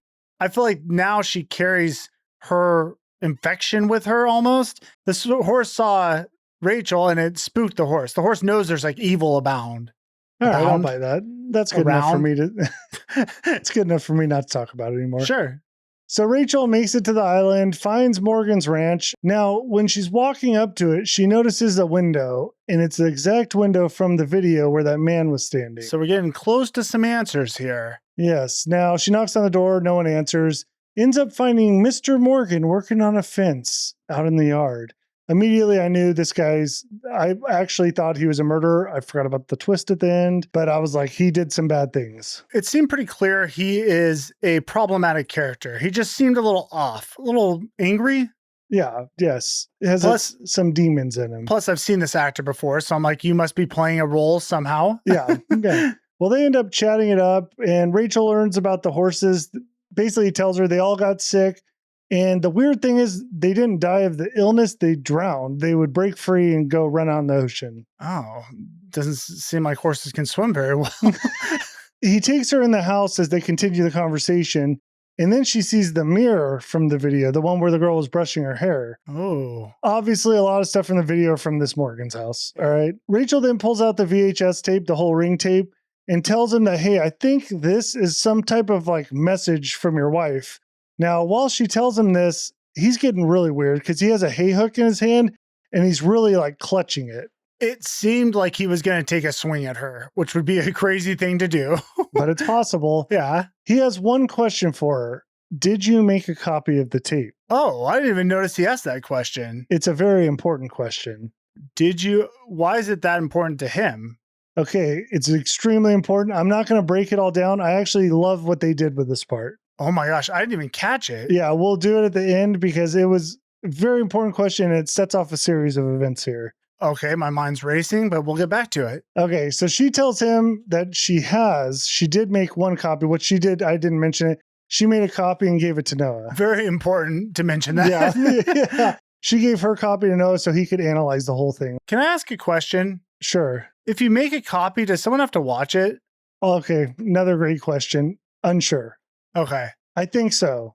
Ish. Rachel then asks him where his daughter is. To which he says he doesn't even have a daughter. Oh, that's suspicious. But you could tell when she asked it, he didn't like the question. He doesn't like being grilled. And plus, she does seem like a little investigator here, so I would understand. Yeah, so I would say not a positive interaction. Either way, she leaves the house, and as she does, she pulls out a drawing. Now, I didn't mention this either. When she got on the ferry, Noah gave her the drawing that Aiden had done.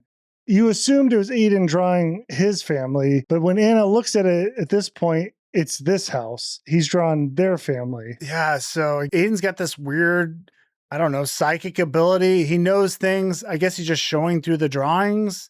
Yeah. Well, did it really have a purpose, though? Maybe it does. She'll ask him about it. Yeah, I think that's the purpose. All right. Back with Noah, remember, he went to the psych facility. He tried to get in normally. They wouldn't let him in, so he broke in the side. He finds Anna Morgan's file, and as he's flipping through, did you see the Japanese page? No. Oh, there was like one page with Japanese writing, just a little nod back to the original movie. Oh, that's cool. And then he reads that she had 66 miscarriages. That is a crazy number. That is disturbing. Well, yeah, so then you're thinking like, hey, honestly, she's not all with it. Like, that's insane to keep going after 66. I'm not going to judge one, but that is a lot of dead babies. Well, just a lot for her to go through, too. Yeah, that's wild. I mean, 6 seems like a lot. Why 66? They made that number too big. Yeah. Let's be honest. They should have bumped that down to like, 6 or 6 to 10. Yeah, 6 to 10, and it's like, oh man, she's having a hard time. 66, I'm like, this chick's crazy to keep going along with it. I mean, how can that's a lot of pregnant. I mean, I don't want to do the math on that, but we don't need to get into it. It gets kind of morbid. That many times, and that's got to be years, like. Yeah, it's a lot. It really just depends on how far along the pregnancy was. Okay, that's why I didn't want to get into it. It gets a little dark, but that's what it is. I don't know. Yeah. Okay. Well, okay. I'm not. So too many questions. While Noah's going through these files, his nose starts bleeding. This drops him to spill out a file. That file is labeled projected thermography. Thermography, yes, indeed. Do you know what that is? No, but I can't wait for you to tell me. We're all going to learn a little about this. It's a big part of the movie. It's a psychic ability that burns or imprints an image from your mind, burns it onto a surface, a physical surface. And they can also burn that into people's minds. Basically, you can project images onto things or people, or more importantly, a videotape.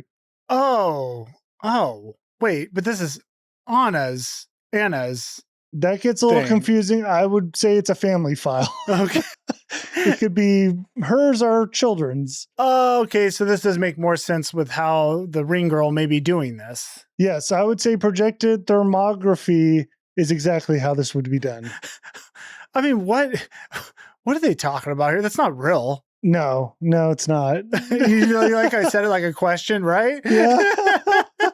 It's just a weird thing to bring into the movie. Okay. Yeah, this is just an ability this girl carried with her. Also, we don't know anything about her past and like where this came from, but it's strange. Now, in this file, they have some of these projected thermography images that have been created. Okay, they're from Samara, but they're in Anna's file. There's like a rocking horse. There's a doll with a bunch of needles going into it, the maple tree, and then there's dinosaurs playing on what looked like a toy jack. Don't know what that one was. So these were her first trials, maybe, just kind of figuring it out before she made her masterpiece. Yeah. Where were the dinosaurs from? I don't know. Maybe just toys she had? I like to think she imprinted on a dinosaur at some point. How would that make sense? I don't know. It doesn't.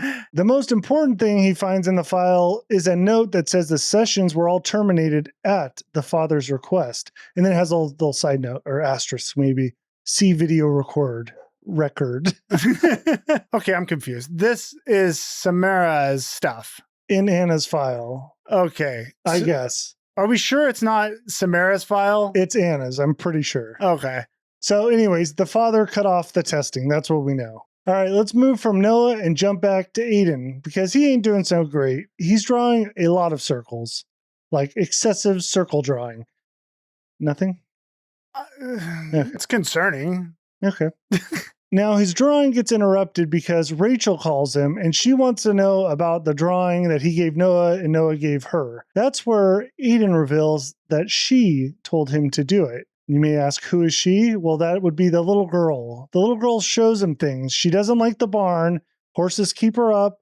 And she lives in a dark place now. I just have questions. Okay, so now I'm to believe that she is showing him this because he's been infected or he's watched the tape. Okay, this is very different than anything we've seen of how this tape affects people.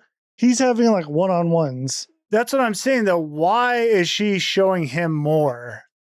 I think it's the same as Becca. He has some other ability going on here. Let's just say Samara has this other crazy ability. I guess other people have abilities as well. Okay. So, yeah, he's more receptive and I guess he's a candidate for more information. Sure. I have a bigger issue with what's going on here, though. Okay. Aiden sure seems to be portraying her as a victim. Okay. Well, we can't get into that till later, but I agree. He seems to know a lot, but he doesn't reveal a lot till too late. Exactly. Like he's really playing this off almost sympathetic. How do we say this without giving it away? If he knows she's not a good person, maybe now's the time to tell your mom. Clearly his mom has a lot of questions about this girl and he's giving no indication that there's anything wrong with her. And it seems more of feel sorry for the girl. Yes, I agree. All right. So anyway, she made that phone call. Back with Rachel, she goes to Island's doctor, Dr. Grasnick. Island's doctor? The doctor on the island? Same thing. I mean, it just sounds weird, like islands, like it's a place. The island is a place. But it's not like called the island or islands. Whatever. It's on an island. It's not a There's big deal. one You're the one who doctor. brought. Just go with it there. Okay. So the doctor reveals that basically the doctor knows Samara. She knows the girl. She kind of alludes to that when that girl was here, all the problems that occurred, they were all her fault. Yeah, you definitely got the vibe that once the girl left the island, everything got better. And everyone on the island is kind of glad she's gone. Correct. Yeah, because what happened is, and we mentioned it, Samara was causing these horses to go crazy. We didn't go into that too much, but that was what was happening. Are we cool with that? Yeah. Then they wanted to have a doctor look at her to see what was going on with her because they know there's some issues. We'll get into it. So then they took her off the island out to the mainland, and that's where everyone was happy. Now, no one knows what happened to her since then. Right. As far as the doctor knows, she just is still at a psych facility. Well, she says that, but it kind of feels like she doesn't really care where she is. You know what I'm saying? Like maybe she knows she came back. I don't know. Did she come back to that island? Well, definitely. I'm kind of curious on why it stopped. Okay, whatever. There's a lot I'm curious about. And you may be curious, like, okay, whether she's gone or come back, how did she get here in the first place? Yeah. And this is where the doctor reveals that the Morgans just disappeared for a winter, came back with Samara. Apparently her mom died of some complications. I don't know. Hey, maybe this crazy couple had some involvement in those complications. I don't know. The whole thing is super weird. And also, like, if you're going to go get a kid, hate to say this, but if they're like very strange, maybe you don't pick that kid up. You know what I mean? I mean, they wouldn't know. She seemed like a nice girl, I guess. I don't know. I wasn't there. Okay, now we get a little like a back and forth jumping. So I'm going to kind of sum some of it up. Noah goes and tries to watch that tape. Remember there was a tape that they said to like see the tape for more information or whatever. Yeah, it's about Samara at the hospital. It's like her not interrogation, but when the doctors were asking her questions, it'll reveal a lot. Problem is the dad already checked it out. When Noah sees that the dad checked it out, he realizes that the father knows more about her or something. Either way, he wants to warn Rachel about the father. That's the funny thing. It's supposed to be revealed like, oh my gosh, the dad knew about this. But to me, I'm like, okay, he checked the tape out. Who cares? Yeah, it wouldn't be like a total puzzle solver here. Well, I wouldn't even be alerted. I'm like, oh, okay, the dad probably wanted a tape of his daughter. Sure. Is that weird? I don't know. Well, it just so happens Rachel is on her way back to the Morgans because she wants to now, I guess, grill the father more about what's going on, even though at this point, their relationship, it's contentious. Like they didn't leave on like great terms. Yeah. And I don't remember why she wants to go back there again. I don't really either. I think she said questions. Oh, she learned that the daughter is real. So I guess she's going to grill him about it, which you should be concerned. I mean, you're a young lady. There's this weird old guy. You're on his property on an island. He was holding that hook a little tight. You should have clocked it. He already said he didn't have a daughter. So you bringing that up again, I don't see how that's going to be a good thing. I definitely wouldn't go in the house. But you're not Rachel, because Rachel walks up to the door, knocks on it. Nobody answers. He decides, you know what? I'm going to just walk into this house. Typically, that does not work out well for people. Especially, it doesn't work out anywhere great, but like when you're in the country in a secluded area, really bad idea. Yeah, very dangerous. She starts looking around. She sees Samara in the mirror or something, finds a box with electrodes in it, finds a birth certificate, finding like a lot of stuff on her own. Yeah, by the way, the birth certificate, it had that centipede crawl across it. It's from the video. Whatever. Yeah, I remember. I don't know what the significance of it is, but sure. Randomly in this search, also finds the tape that Noah's looking for. It's like she just found everything. Immediately. Again, she's in someone else's house. This is like on an island. The dude's around somewhere, but decides, F it, I already broke in. So you know what? I'm going to take the tape and watch it on his TV. That is such a crazy thing to do. She didn't even look around to see if the guy was even there. No, she didn't. So she pops in the tape and it's Samara in the psych ward. We see her doing a lot of erratic movements, swaying, lots of standing, staring, lots of stuff that's uncomfortable and weird. You know what I mean? She seems like a girl with problems. Yeah. And then we get to the interview where the doctors are asking, how do you make these images? We're talking about projected thermography. 101 here. Yeah. She explains she doesn't make them. She just sees them and they are. But more importantly than that, she says she doesn't want to hurt people, but it's not going to stop. You don't want to hurt anyone. But I do, and I'm sorry. It won't stop. I feel like she said that and you could take it two different ways. You could say it like in a more compassionate way, like, I don't want to hurt people. It won't stop. Like she's almost inflicted by this. She can't control herself. Or you could take it of like, I hurt people. It won't stop. Like, that's right. Yeah. So, which is interesting. What's also interesting is she mentions that her daddy doesn't love her. He loves his horses and he wants her to go away, which is funny. She says that because as Rachel's listening, Daddy is standing right behind her, watching her. Daddy's not a nice guy. Yeah. So at this point of the movie, though, because I forgot about a lot of what happened, I actually was thinking that we are on a straight murder mystery thing going on here where we need to uncover it and we're going to have a happy ending. Well, we're kind of on that train. I mean, I think they do a good job in leading you down that route. Yeah. Now, Mr. Morgan sees Rachel in his house playing his own videos and he just hits her over the head. I thought this was an interesting move by him. There's a lot of interesting things he does here that I question. Yeah, so, I don't know why he hit her. He was angry. Whatever. He hits her, doesn't knock her out, just knocks her down. Then he takes the TV and goes upstairs. Now, after being struck in the head, you think Rachel would leave. I think that would be the smart thing to do. This guy seems a little unhinged. But she doesn't. She follows him upstairs, asking him questions. And he's answering. Yeah. He's mad at her, hits her. And then he's like, well, I'll just keep talking to her while I'm doing this thing. Yeah, he's doing a thing because he takes the TV into the bathroom. And you may be wondering, why would he do that? Well, you kind of know because there's water all over the place. So he's made himself a very full bath. It's overflowing. And he has just about every electrical wire in the house running into this room. This was just the craziest setup for a self-kill that I've seen. I thought it was just so weird. It's like weird. so overdone. It's like he has like an AV audio video, like his own little setup in the bathroom, right? There's just too much stuff in there. He's got like, there's a lot of electronics.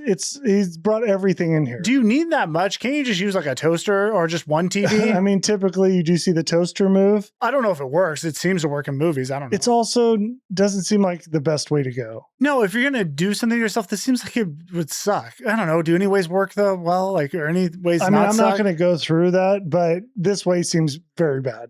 I feel like jumping off the cliff would have been better. Okay. Either way, he's not done. He stands in the bathtub. He's got like a horse bridle. I don't even know what that is, but that's what it said it was. Oh, in his hand or something, Yeah, right? he puts it on his head. I'd like to think he even bit down on the thing. He might have. It's metal. Oh, I'm sure that's what he did, right? Yeah, and you may be wondering, how is he going to like make all these contraptions work? Because we have lots of electrical wires running, and I didn't mention it yet. He's got a power strip on his chest. That is the thing. I'm like, when it was happening, I'm like, aren't you supposed to be electrocuted by now? Yeah, no, but he's got the power strip, so he's waiting to flip the button. Well, I have to say, though, the confusing part about it is the TV was on at one point. Well, he plugged it in. But it didn't electrocute him yet? Oh, I see what you're saying. You're saying electricity's going, huh? Maybe it's not plugged in. Maybe Was it on? I'm pretty sure the TV was on static. Yeah, either way, whatever. He gets in the bathtub, flips the switch, bzz, bzz, bzz, he's dead. She never sleeps. Wait. No. He's in the water, blood's in the tub, his hand's sticking out. He's barbecued. Yes. What a weird thing to throw in the movie. I guess he was just tired of hearing the voices of his daughter and... Well, it goes back to that question. What? The question he asked her. Remember the one we're going to break down later? Yeah. About if she made a copy? Right. It all goes back to that question. No, I understand, but how? Well, I can't explain that till then. You're so annoying. I feel like you're just messing with me. Now, just after this dude fried himself, Noah strolls into the house. Why the F not, right? Perfect timing. Because he was concerned because this guy checked out the tape. He had to go check on his girl or just show up here. Yeah. Maybe he knew she was there. Sure. Rachel then remembers Eden said the girl doesn't like the barn. She can't sleep because the horses, the girl, Samara, she must be in the barn. So they head over there. And my first thought was, for the love of God, will somebody look for a well? I mean, dude, she's in a dark place. We've seen the video. There's a freaking well in the middle of a field. Nobody ever looks for a well. Well, because it's not there. Either way, they didn't look. They needed to show them actually looking for a well, or maybe even asking, hey, do you have a well around here? They should be thinking well. Yeah. I mean, it should be on their mind. It seems pretty obvious. Right. Yeah. They don't, though. No. All right. So let's get to the barn. They open it up. Freaking huge barn with the highest loft I've ever seen. Okay. So let's just say this is where Samara lived. I guess after she returned from her doctor's visits, they just stored her up there. I don't know exactly when she went there, but yes, this is where she stayed. A freaking huge ladder. I don't even know where you get a ladder this long. It's a straight ladder and it's like wooden. I mean, it's insane. I don't know why they made a story about her living up in a barn like this. I have no idea. I guess you get it. Like they wanted her as far away from them as she could be. However, you kind of mentioned it's like, dude, just rehome her. I know that sounds weird. It's a dog term, but here's some questions. How are you getting food up there? I've already thought about it. She must just come down. She doesn't eat up there. It's so high. I mean, she's got to come down, eat with the family, then go back upstairs to her room above the barn. I guess it doesn't make sense. I mean, it's just stupid. Either way, they investigate. There's a bunch of shit in there from the video. And then on the wall, they dig through it. They find a maple tree burned into the wall. We know she burns images. It's a thing, right? Okay. Yeah, she burned that maple tree, whatever. We get the whole maple tree. Enough with the maple tree. Wait, but so this cabin that we're going to go back to soon, where the tape was. Yeah. Is it by this place? Whoa. I kind of always thought. I don't think so. Because I kind of always thought they were around the same area. It's not, though.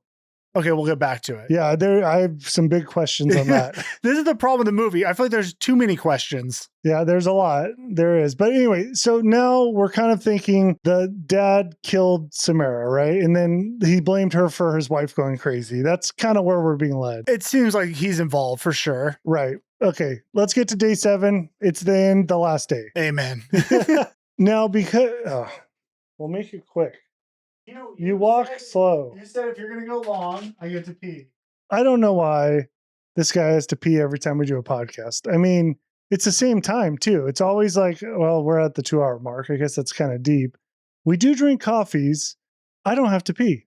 I don't know what that says about me versus him. Maybe one of us has a smaller bladder. I don't know. Just saying, I drink plenty of fluid. Maybe because I speak more on the pod, I'm burning the fluid off somehow. It's evaporating from me. And he sits over there and it just collects in his bladder, his tiny bladder, like a baby's bladder. And then he has to go and release, which is where he is now. So I find myself here bored, butt's a little sore because I've been sitting in this seat and just waiting to continue the podcast.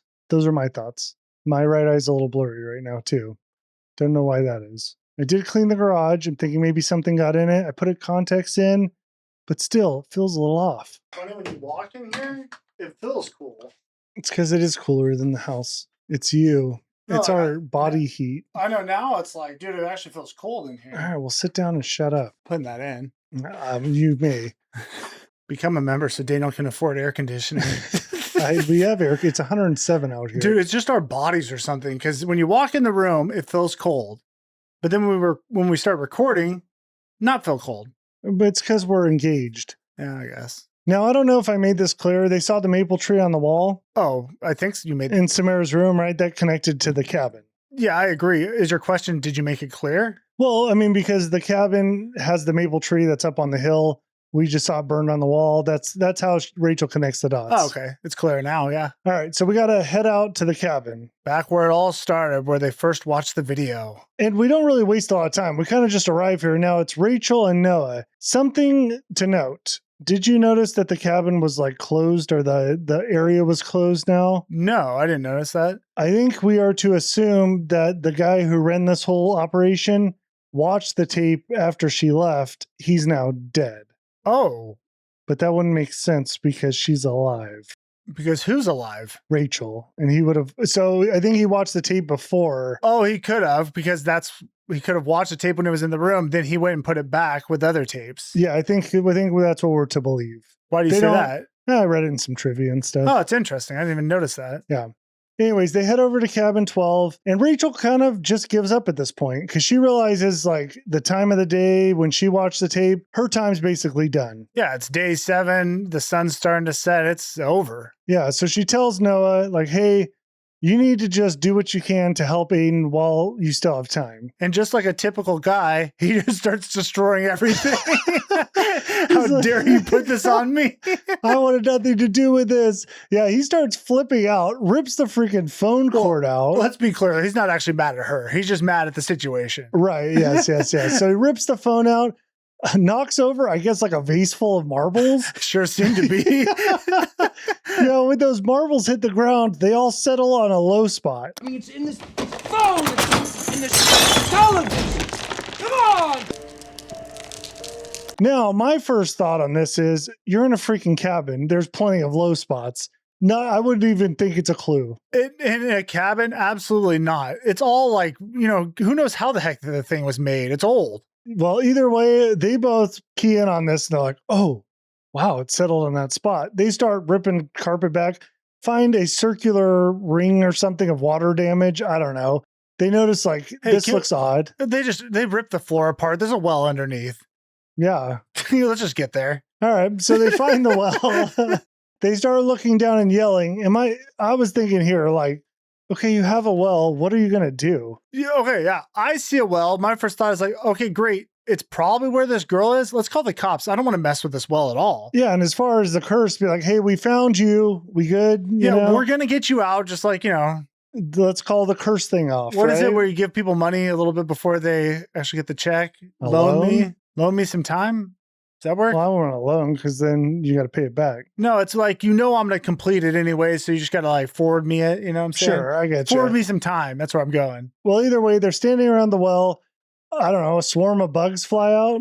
Sure seemed like it, right? I mean, I guess flies, maybe Locust. I don't know. It would make sense if it was flies, right? We've seen a lot of flies. Yeah, so sure. Either way, they get attacked. They're like, ah. Then a series of events occur that basically get the TV to unplug. It attacks Rachel, hits her, knocks her into the well.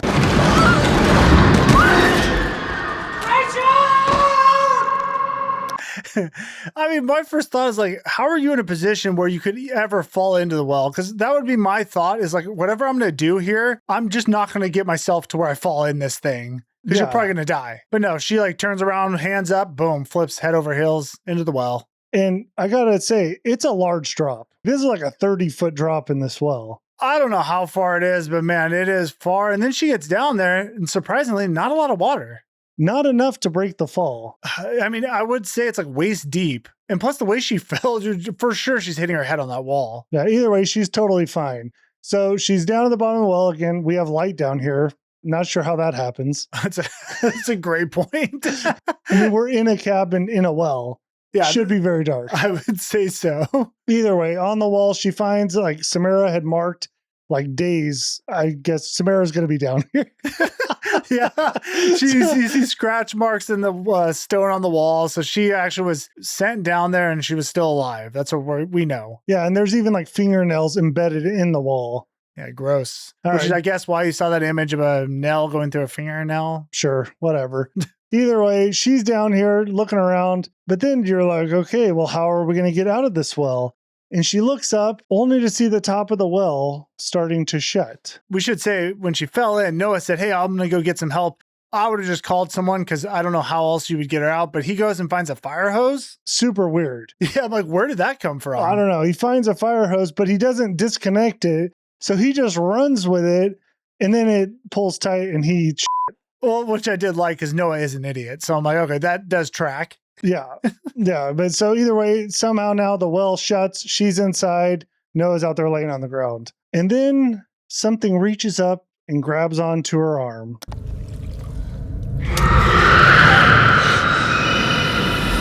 I gotta say, though, when you're in a well... in this, oh, have you been in wells?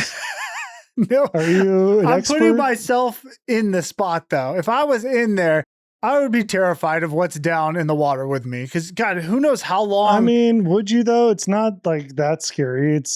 I don't know what grows at the bottom of wells. Well, if you are cursed and stuff, I mean, you know what's down here. I mean, yeah, now we know there's a body. This girl's been actively killing people. Very scary. Okay. Okay. All right. When Rachel gets grabbed, we go to Image World. We're going to see the backstory. So the hand in the water grabbed Rachel. Right. Samara grabbed her. So we teleport back in time and we see Samara standing in the beautiful countryside right by, you know what? A well. Yeah. Just singing nice kid songs. Yeah. Then we see her mom, Anna Morgan, sweet Anna Morgan, the horse lady, a little crazy. Walks over to Samara, wraps a plastic bag around her head, throws her into the well. Well, she starts by just trying to make small talk with her, saying it's going to be better. Yeah, and then she kills her. Well, she thought she killed her. She tried to strangle her and then toss this poor little girl in the well. That is a wild move. I mean, what's with the bag over the head? She didn't strangle her. Well, the idea is she thought she did. She wanted to suffocate her, then just throw the body in the well and no one's going to find it. I mean, she didn't spend very much time. Yeah, I don't want to go into it. Yeah, if you're going to try to kill someone, you got to make sure, I guess. I've never done it. I want to make that clear. Okay, all right. So she got thrown in the well. That's where we know Samara is. That's the whole backstory. She's been in this well this whole time, right? So now it all kind of makes sense. We put the pieces together. She was just this poor innocent girl killed by her crazy horse lady mother. The father never wanted her. So that's kind of where we're going with this. Obviously, there's some supernatural stuff in there as well. This is where I had probably my biggest question in the movie. Oh. Why is this well under the cabin? Well, that's kind of my question in the first place, because I initially thought when she got pushed into the well, that was on the family's property. It's not. Then I realized after my sixth time watching that it's under a cabin that doesn't seem to be close to them at all. I don't even know if it's on the island. Is it? I guess it is. I don't even think it's on the island, bro. did she just find a spot with a well? It doesn't really matter if it's on the island or not. Who cares? Either way, it's under a cabin. So she's been dead. I looked it up, approximately 24 years. These cabins don't look newer at all. So like they would have built a cabin on top of a well and not taken the well out or anything. I don't think that happens ever. You just build a cabin on a well. And then I was like, well, did the Morgans build these cabins? I know. Did they know something like to cover it up? They'll just build over the top of it. But that seems dicey though, to be like, hey, let's build at this location where we know there's a dead body. Because usually people would like investigate that maybe. Well, even the construction guys who built it would be like, well, wait, why are they having us build over this well? Not to mention, they also killed their daughter and no one ever asked a question like, hey, where'd your daughter go? Well, I think the island people were okay with it. I think you're right. They're like, hey, she's gone. We don't need to worry about it. She's been causing a lot of problems. Okay. Either way, if you guys know why this cabin was built on a well, let us know in the comments. Yeah. Because I really don't know. That doesn't make any sense to me. And we should just say the ring, this whole ring, it's the light around the well. Yeah, you can see light exposed around the corners of the well. Yeah. In a circular, well, I guess not corners. It's not a corner. Yeah. It's a circular corner. It's a circle. There's light around the edges of the circle. Perimeter. Perimeter, indeed. Let's move on to another scene I had some problems with because we jump back to Rachel inside the well. So she just saw the vision. She knows Samara's body's in here. And as she's standing there, it just floats to the surface. Problem is, it looks normal. Well, for now. Okay, that's not the part I really have the issue with. So she picks up Samara's body and holds her. It's very sweet, right? It was a very touching moment. You know, this poor Samara's been through a lot. She got killed by her mother. Pretty tragic. She just wanted someone to solve the case. And finally, Rachel figured it all out. All is well. She can sleep or go to the light or whatever spirits do. Yeah. So she's holding the body. It just decays in her arms, and now it's just bones. And then she throws it back in the water.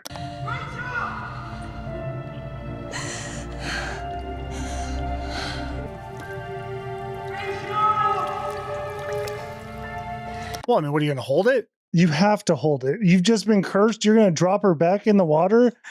There's no way I would do that. Yeah, I'd put it on my shoulder. Like, you're coming with me. I don't want this curse to revert back. Exactly. Oh, we should. I don't know if you said that. Did you say that the marks on her hand went away? No, I don't remember that. Oh, okay. The marks that were on her hand went away. So you think the curse is lifted? All right. It has been lifted, actually. Yeah. So they end up calling authorities, whatever. I don't know. They investigate. They're all alive and well. Everything's good. Yeah, the body's been laid to rest. Yeah, that's it. All right. Rachel contemplates the Morgans because, you know, we've been through this whole thing. She's like, why would they adopt a child and then do this to her? Yeah. And then Samara, she just wanted to be heard. And then I had one question that she didn't ask. Why did Samara kill so many people? to get her body found? I mean, I know she wants to be heard, but man, she murdered a lot of random people. I mean, that is the question, and we'll get to it. Yeah. Then Noah jumps in with some of his questions, and he's like, man, she was down in a well? How long could you live at the bottom of a well? Yeah, that is interesting. It would be horrific to be alive in the bottom of a well. That'd be torturous. Yeah, but really, the answer is 7 days. That's what I was trying to get you to say. Oh, 7 days. That's the whole thing, right? The whole curse. It all comes together. That's why you watch the video, you get 7 days, just like her. Now the happy couple, Noah and Rachel, they got to go pick up their kids. So they go over to, I guess it's Ruth's house or the sister, whatever her name was. And I just have to say, the way this kid is sleeping, he looks like a police chalk outline. I don't know why they did this, because they walk up on the kid and I'm like, oh, he's dead. Because you're right, his arms are placed weird, kind of laying in the middle of the room. He's laying on the floor, just like laying there all distorted looking. Why did they do that? I have no idea. And it's like no one's watching him. He's just asleep on the floor. Maybe that's the point, like this poor kid. Either way, she takes him home. Noah goes to his house. The next day, Aiden wakes up and his mom's now laying next to him. So we're supposed to believe she's like transformed. Now she's a better mother too. You know what I'm saying? Yeah, time to start taking care of your child. It took a lot to get you to do it, but we're here. Yeah. Now remember, he knows about the girl and everything. So he's got some questions and he goes, Mom, he doesn't say Mom, Rachel, whatever happened to the little girl? Is she still in the dark place? Because he's very concerned about her, right? Yeah, he knows a lot more than we do. And yeah, it's an interesting question. I mean, at this point, all he's done is act like he's worried about her. So it seemed, yeah? It seems that way. So Rachel tells him, oh, don't worry, honey. We set her free. Aiden sits straight up and he goes, you helped her? Why would you do that? You helped her? Yeah. Why did you do that? What's wrong, honey? You weren't supposed to help her. I hated this part. If you're going to let the kid have these premonitions or whatever, he's getting shown this information by the girl, sure. But now it's like he does an about face. And I like the twist because now we're like, oh, hold on. There's more to the story. I get it. But the kid would have told her earlier that she shouldn't be trying to get her or find her. If it's his evil demonic spirit attacking you, you're not going to pretend like you care about her well-being. Or Aiden, if you care about your mother at all, you should at least warn her like, hey, you need to be careful. This girl is not good. You should, yes. Yeah, but he didn't say that till now. And now it's like, oh my God, you were holding that in the whole time? He was, apparently. I question his motives. That's a good point. He doesn't seem that human. Maybe he was working with Samara. We don't know. Well, Rachel looks at his arms and notices he's still got the marks. Then Aiden says, you don't understand, Rachel. She never sleeps. And then his nose starts bleeding. So we know this isn't going to be good. No, we know they made a huge mistake. She's not good. You should have left her at the bottom of the well. Possibly. I think so. Well, actually, to be honest, I don't think it matters if she's at the bottom of the well or not. You know, they made a big deal about her never sleeping. Is that just supposed to be like ominous? Why? I don't know, because I'm like, who cares? I mean, it's a ghost. Do ghosts sleep? I don't know. I mean, even when she was alive, actually, they said she didn't sleep. Well, that's a big deal. Yeah, that at that point is weird. So, all right. That's just information for you guys. All right. We cut back over to Noah. He's at his office or house, whatever it is. He's drinking some coffee. You see he leaves a little ring of wetness on the paper. There's a little bit of a symbol there. Then the TV turns on.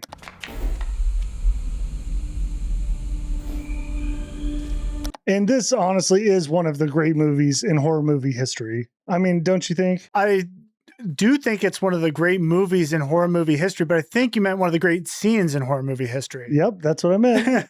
Yeah, this scene is so iconic and it is just so creepy. I will say Noah is kind of a moron and just kind of sits there and lets this whole thing happen. It's my only issue with it. Yeah, we're going to roll with it though. Yeah, I mean, what else can you do? I don't know. Maybe you're in a trance of sorts. Sure. So as he's sitting there, the TV pops on and the well appears. And again, it's the well, that barren land around it, just trees in the background. And he walks up and just kneels down in front of the TV and is just staring real hard. And that's when we see a hand grab the side of the well. Oh, that gives me chills. She starts crawling out of it. And then she stands up, and it's this the iconic shot of her with that face full of hair, that white dress on. And she's kind of like glitching in the video too. Yeah, she's walking, but it's very jerky. It's uncomfortable walking. I will say I got a little thrown off. The actress was using a lot of shoulder movements. I know she did a great job, but I'm sorry. It kind of threw me off. Didn't notice that. But anyways, she gets up to the front of the camera, whatever's recording her, and then she breaches. Makes her way out of the TV, starts crawling towards him, and there's just water dripping all over.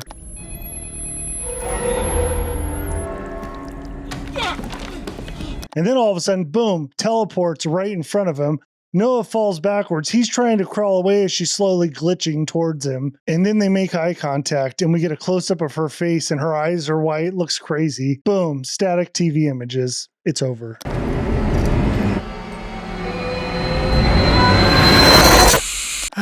We don't see what happened, but holy cow, would that be terrifying to see a girl climb out of the TV, especially with that black hair in front of her face? It's a lot to deal with. I mean, I guess I would have just run away. I guess you could try to fight her. Don't know how that would work. I think we're to assume he would never have gotten to the door. I feel like she has powers to where that door would have been locked or something. And also, he was so terrified, his legs stopped working. It's almost too, when she hits you with this move, you're kind of in a different world. It's almost like you're not even in our world. You're kind of just in her new world she created. It does feel that way, right? Like you're just stuck in this scene now and you just got to see how it plays out. And it's not good for you. Yeah. Anyways, Noah's dead. I kind of made it seem like the movie was over. It's not.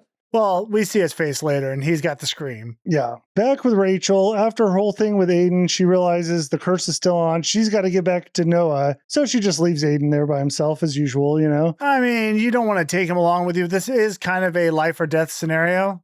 Whatever. Goes up to the apartment, finds Noah with a puddle of water around him, sitting in a chair. He's dead. We already knew this. So she takes off, goes back home, and for some reason gets pissed off at Aiden, makes him go to his room. I didn't like that. First of all, it just was like weird. I'm like, why are you screaming at your child? I said first of all, but it's just of all. Yeah, of all. Why are you doing that? I don't know why she yelled at him. Yeah, what did he do? Okay, you could be mad that he didn't mention some more things. That would be valid. It just didn't make a lot of sense on why she was angry at him. The poor kid, in your mind, only has a few more days to live. Well, yeah, that's true. How about you be nice to him? Yeah. So he's in his room. She goes over to the ring tape, smashes it, lights it on fire. And then she asks herself the question, why am I not dead if she's still around and Noah's dead? And that is the question. And then she remembers the copy of the ring. Actually, I think she sees it. She must have had the copy at her house too. There was a tape under a dresser or something. I don't know what it was. She found the copy and then she realizes, put the pieces together. I made a copy of the tape. I'm alive. You know what? We got to do the same for Aiden. She takes Aiden, takes him over, I don't know, some studio or something, has him press the buttons to make a copy of the tape. That's the end of the movie. Well, the best part is when it ends, we see the images. So the copy they made, I think we just watched. You're gonna be okay. What about the person we show it to? I do love that touch. I thought that's a really cool little twist that like now we're involved and it does kind of make you a little nervous. My kids are like, that was fake, right? Like, absolutely. Yeah, I do think that was a nice little way to end the movie. Something very unique and different. Yeah, I thought it was cool. And I'm sure at the time this was all very scary. It's just now I have a darkened heart and maybe it's a colder heart. I don't know. I'm just used to this stuff. Okay, let's now go through some things that we've kind of alluded to and we need to kind of break down a little further. Well, I want to explain the purpose of Samara. Like, what is she really trying to do here? Okay, well, we know she's always been the evil one, right? Yes, she is not a good girl. I don't think she was ever a good girl. Who knows where they got her from? Hell, I don't know. Well, her mom died. We don't know how that happened. I don't know. Who's Samara's real mom? Yeah. Well, we don't know anything about her parents at all. Well, I think they said the mom died. Yeah, she probably killed her. Probably. Could be true. She did admit she does hurt people and it's not going to stop. She caused the whole sickness to the horses and Anna. She caused all that stuff. Yes. The Morgans did murder her. That's real. That's their bad. But she does seem evil because she was putting images inside Anna's head. Yeah. So her whole thing is she's like a virus. She wants to reproduce. Well, so after her death, right, she didn't want anyone to necessarily help her. Actually, maybe she did, and that brings her more power now that she's not buried. I don't think that has the whole her getting out of the well does nothing. It doesn't matter at all. But then I don't why think it matters. Then why did she show herself as like a cute little girl in Rachel's arms? Just effing with her, I guess. I don't know why that happened. Okay. I think it was just to trick the audience, maybe. I mean, I think that's exactly what it is. Yeah, so she only wants this tape to be reproduced, and you might ask why. Well, she wants more people to be infected, I guess, to murder more people. I think that, but I think also she wants people to like relive her trauma. Okay. I watched a video. I was like, dude, you're going like way deep on this. I watched a video and it makes sense. I think because what is the video? It's all stuff that has to do with her death. Right. And what she's been through. So I think that's the whole purpose. You have to go through her trauma. Hey, and if you figure out to reproduce it, great. More people are going to see it and you get to survive. Yeah, maybe just put in there something about making a copy and then you can just have more people reproduce it. But then no one dies though. She still wants to kill. I think she wants to kill ultimately and just get it out to as many people as possible. I started thinking, I'm like, if we all figured this out at some point, could everyone live just by reproducing this tape over and over? It's like, oh, shoot, I watched the tape. Oh, yeah, you just got to show it to someone. Well, hold on. Okay, hold on. Do you have to show it to someone is my question now. Okay, we don't know that. You do have to for sure copy the tape. She did show it to someone and then it was passed on. So although she still had like visions and stuff, you still go through the 7 days, I guess. Wait, because the hand mark didn't go away till she was in the well, I believe. Yeah, I So what the don't heck know was that? how that process works. Unless the hand mark only went away because, once 7 days hit, then you're actually released, even if you did make a copy. Here's the bigger problem too, is Samara has these powers that she can reach out and touch anyone, I guess, at any time. Why do you say that? Because I think that's just her powers. When she was alive or even now? Even now. What? But who got touched? Well, Rachel was still getting, whatever, affected. You got like But that's after she watched the video. I'm saying if you have to watch the video to be infected, right? I guess. I don't really know. But then there's the son who seemed to know a lot about her, but that could have been from And his Becca. cousin. I don't know. Yeah. Now that we know all that, let's go back to Mr. Morgan when he asked Rachel if she made a copy of the tape. Oh, yes. I do want to know this. So when he asked that question, you're thinking it's because he didn't want the evidence to get revealed, right? Right. In reality, he knows the evil, and his whole thing is he wanted to erase all the memories of Samara from like the island, from everywhere. Oh, that's why he took the tape. So he didn't want anyone else to get infected, or he doesn't want anyone else to have to die because of this girl. Right. I don't know if he knows. They don't really tell you what he knows. Okay. But he wants her memory erased because he knows she affects people like that. So when he found out she made copies of the tape, he realizes there's no hope now. Now that's out there. It's a lost cause. That's why he goes the direction he does. Oh, interesting. That does make sense. All right. Yeah. No hope. All hope is lost, and he's in the water now.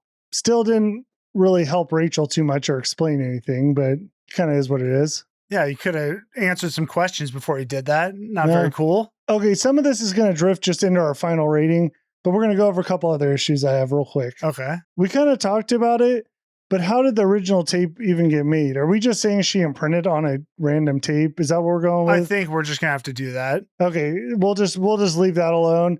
The phone call, do you have to answer or not? I don't think you do. I think it's more just informational. Okay, so yeah, if you pick up, you'll learn how many days. If you don't pick up, you don't know. The projected thermography, it just feels like there's no stopping her. Like when she has this power that she can imprint on everything and even get in your mind, I just don't even know how you deal with that. I mean, I feel like she can just make her own tapes still. Yeah. Just make more herself. It does seem like she could just make a million tapes. You had it written, but you didn't talk about it. But I'm curious, why was there a big gap from when she died to when this tape was found? Oh, yeah, I did write that. Yeah, I saw it. You just didn't say it. Yeah, that's a great question that I don't know the answer to. To yourself. Yeah. Yeah, I don't know why she waited like 20 something years to get this rolling. Unless she imprinted. Nope, she couldn't do that because she was dead. I was going to say before she died, because she made it after she died, obviously. So I don't know why she waited. Yeah. Maybe she imprinted it after she died and then had to have one person watch it. I don't know why she'd stick the tape at the cabin where she died and make it there in that secluded area. All right, let's just move to the final rating. Do you want me to start or do you want to go? Oh, I'll just get it over with here. So the thing I like about it, it's a good PG-13 intro to horror. Like if you have kids and stuff, it's not super scary, so it's kind of fun. And there are some scary parts that would scare you your first time watching. The girl coming out of the TV, I mean, just seeing the way she looked, that was all great. But overall, for me, the acting was, I didn't really like the characters that much. I've seen it so many times too. It's hard for me to detach that. And also I just got a little bored during times. I like it for what it is, but I'm going to give this like a 6.2. All right, fair enough. Yeah. Yeah, I liked the murder mystery part of the movie. I enjoyed kind of piecing the puzzle together. I think the twists were really good in it. Like overall, there's a lot of plot holes as we've got over, lots of plot holes, but it was kind of fun in that way. It went way too long though. Like I got way burned out. I have not seen it nearly as many times as you. It was almost like rewatching it. And who knows if I ever actually watched it in the first place. Either I don't even know what to say about that. Put my brain in a little bit of a pretzel. Either way too much jumping from place to place. When we brought Noah in, the investigations got kind of crazy. I don't care about the characters at all. I don't think any of them were fun or interesting. Kind of boring, honestly. Kid, you guys know how I feel about him. He's a 0. Yeah, Rachel in general just felt hollow as a person. Like not a lot to her. She's not likable. No. Overall, though, it is kind of a fun watch first time through, but overall, it's a 5.7. It's fair. I understand. Yeah, I don't really have any urge to watch it again, to be honest. I do want to check out the first one, though. Yeah, if you haven't seen it, I'd say, yeah, sure, check it out. But yeah, I'm like you. I don't really want to watch it again. All right. Now let's move on, not to survival rules. We're going to do the ring rules. Oh. I just summed them up real quick. Let's hear it. Watching the tape curses you. We know that. We don't know how long you have to watch it. That we don't know. I think if you just turn it on, you're done. After the curse, there's a phone call that'll inform you you have 7 days. 7 days a hard rule, but we don't know if you have to answer the phone call. I don't think you do. Now, during that 7 days, your face is going to get distorted on any images. That's a thing that happens. If you find the body, it doesn't break the curse. In fact, it does nothing. You might as well not do the investigation. Enjoy living your life. Just go make a copy of the tape. You're good. And maybe have someone watch it. I think to be safe, you just have someone you don't like watch it. Maybe someone that deserves bad things. Yeah. Or maybe just tell someone, then to make sure they make a copy and they have to find someone to watch it. Who would you give the copy to? I think we both know who's watching. Hey, Dan, I just found a new scary movie. Hey, guys, we have a new members only video. Yeah. Totally unrelated. We have a new video you guys got to check out. It's short. It's a short watch. Dude, that's hilarious. Okay, let's move to some trivia. The curse video apparently is available as an Easter egg on DVD. So apparently there's a look here button. You press down on it, your cursor disappears, you press enter, and there's a feature that your remote control gets disabled. Video plays, you can't stop it. Oh, it's some little trick they did. That's really cool. I like that. Unfortunately, we don't have DVDs. Couldn't do it on Amazon. Yeah, I don't think it works like that. On its first week of release, apparently in the US, they put tapes under the seats as freebies to the audience. Oh, that's cool. Yeah, so you can get that, I guess. Oh, that'd be fun to have. Okay, I just wanted to say this. There's a note that after The Sixth Sense, it gave Paramount the green light to make this film. I think there is a strong connection. I didn't know this when I mentioned that Haley Joel Osment and that kid. Are you sure you didn't notice this? I swear I did not know this. All right. I found out in the trivia that there's a connection. And I think obviously that Aiden character was heavily, influenced by the other dude. That would make sense because he does come off similar, because Haley Joel Osment is this type of kid where he's very mature for his age and smart. Yeah. The problem is this kid had zero personality. So yeah, Haley Joel Osment was great. Yeah. Yeah. We don't hate all children in movies. No. Long before the movie premiered, the killer video was used as a commercial, and the commercial didn't mention any movie for nearly a month. Oh, that's some cool marketing. That is good marketing. I don't remember ever hearing about that, so don't know if it was effective, but must have been because this movie did great. Hey, you guys are going to love this next trivia. All right. Brian Cox was the only actor considered to play Richard Morgan. He turned down a part in Ghost Ship to film this movie. Freaking Ghost Ship, man. It's back again. That's so weird that this stuff pops up like that. I guess it's just horror movies, man. Everyone runs together. I don't know. The red Japanese maple that was in the movie, apparently artificial, built out of steel tubing and plaster. Cool. Just something to know. Cool tree effect. At around the 29-minute mark, Rachel's basically in her apartment. She looks out and she's like looking at the neighbors. She sees a dude in a cast. Apparently, it's a nod to Alfred Hitchcock's Rear Window. There's a character that like looks through apartment windows or something. That was funny because when she was looking at the different rooms, I was wondering if there was any significance to that because we didn't see anything interesting. Well, you did. You just didn't know it. There you go. The first of 2 horror movie remakes for child actor David Dorfman. The following year, he would appear in the Texas Chainsaw Massacre. Bro, he's the little guy in there? Yeah, the fugly teeth. Yeah, I liked it. He was good in that, actually. Yeah, he was. We liked him. The type of ghost that Samara is apparently an Onryo. Do you remember from... Oh, yeah, I just keep thinking Paranormal Activity. That's all I can think of, too. We played that game forever. What was it? Oh, my gosh. Phasmophobia. There we go. Jeez. Anyways, that's the end. Before we go, we got to give a shout out to the tribe. We have Vane, Lena, Crazy Meg, Tanner Strode, Roman Nunes, Pretty Boy Fred, Fern Fresno, Matthew Cesarminski, Drew Castilla, Banky, Jake Floppy Snake, Sicario, Jose, Jesus Ramirez, The Nombre, Nicole Pets Cats, Kevin, Simps RS, Jay Peasy, Adam Ty Davis, Josh Miller, Vicarian, Hot Waffle Sauce, Astral Soul, and TJ206. Thank you guys so much for supporting us. We truly appreciate it. We appreciate all you guys, dude. This was a long one. Yeah, I honestly thought it was going to be a shorter episode. Thought we were going to have a hard time because it was a little boring. But man, you packed it full of details. Thank you. All right, guys, we appreciate you all, and we'll catch you on the next one. And by the way, the next movie we're watching is the new release about the killer unicorn, Buddy. So that's going to be a fun one. All right, guys, see you later. Bye.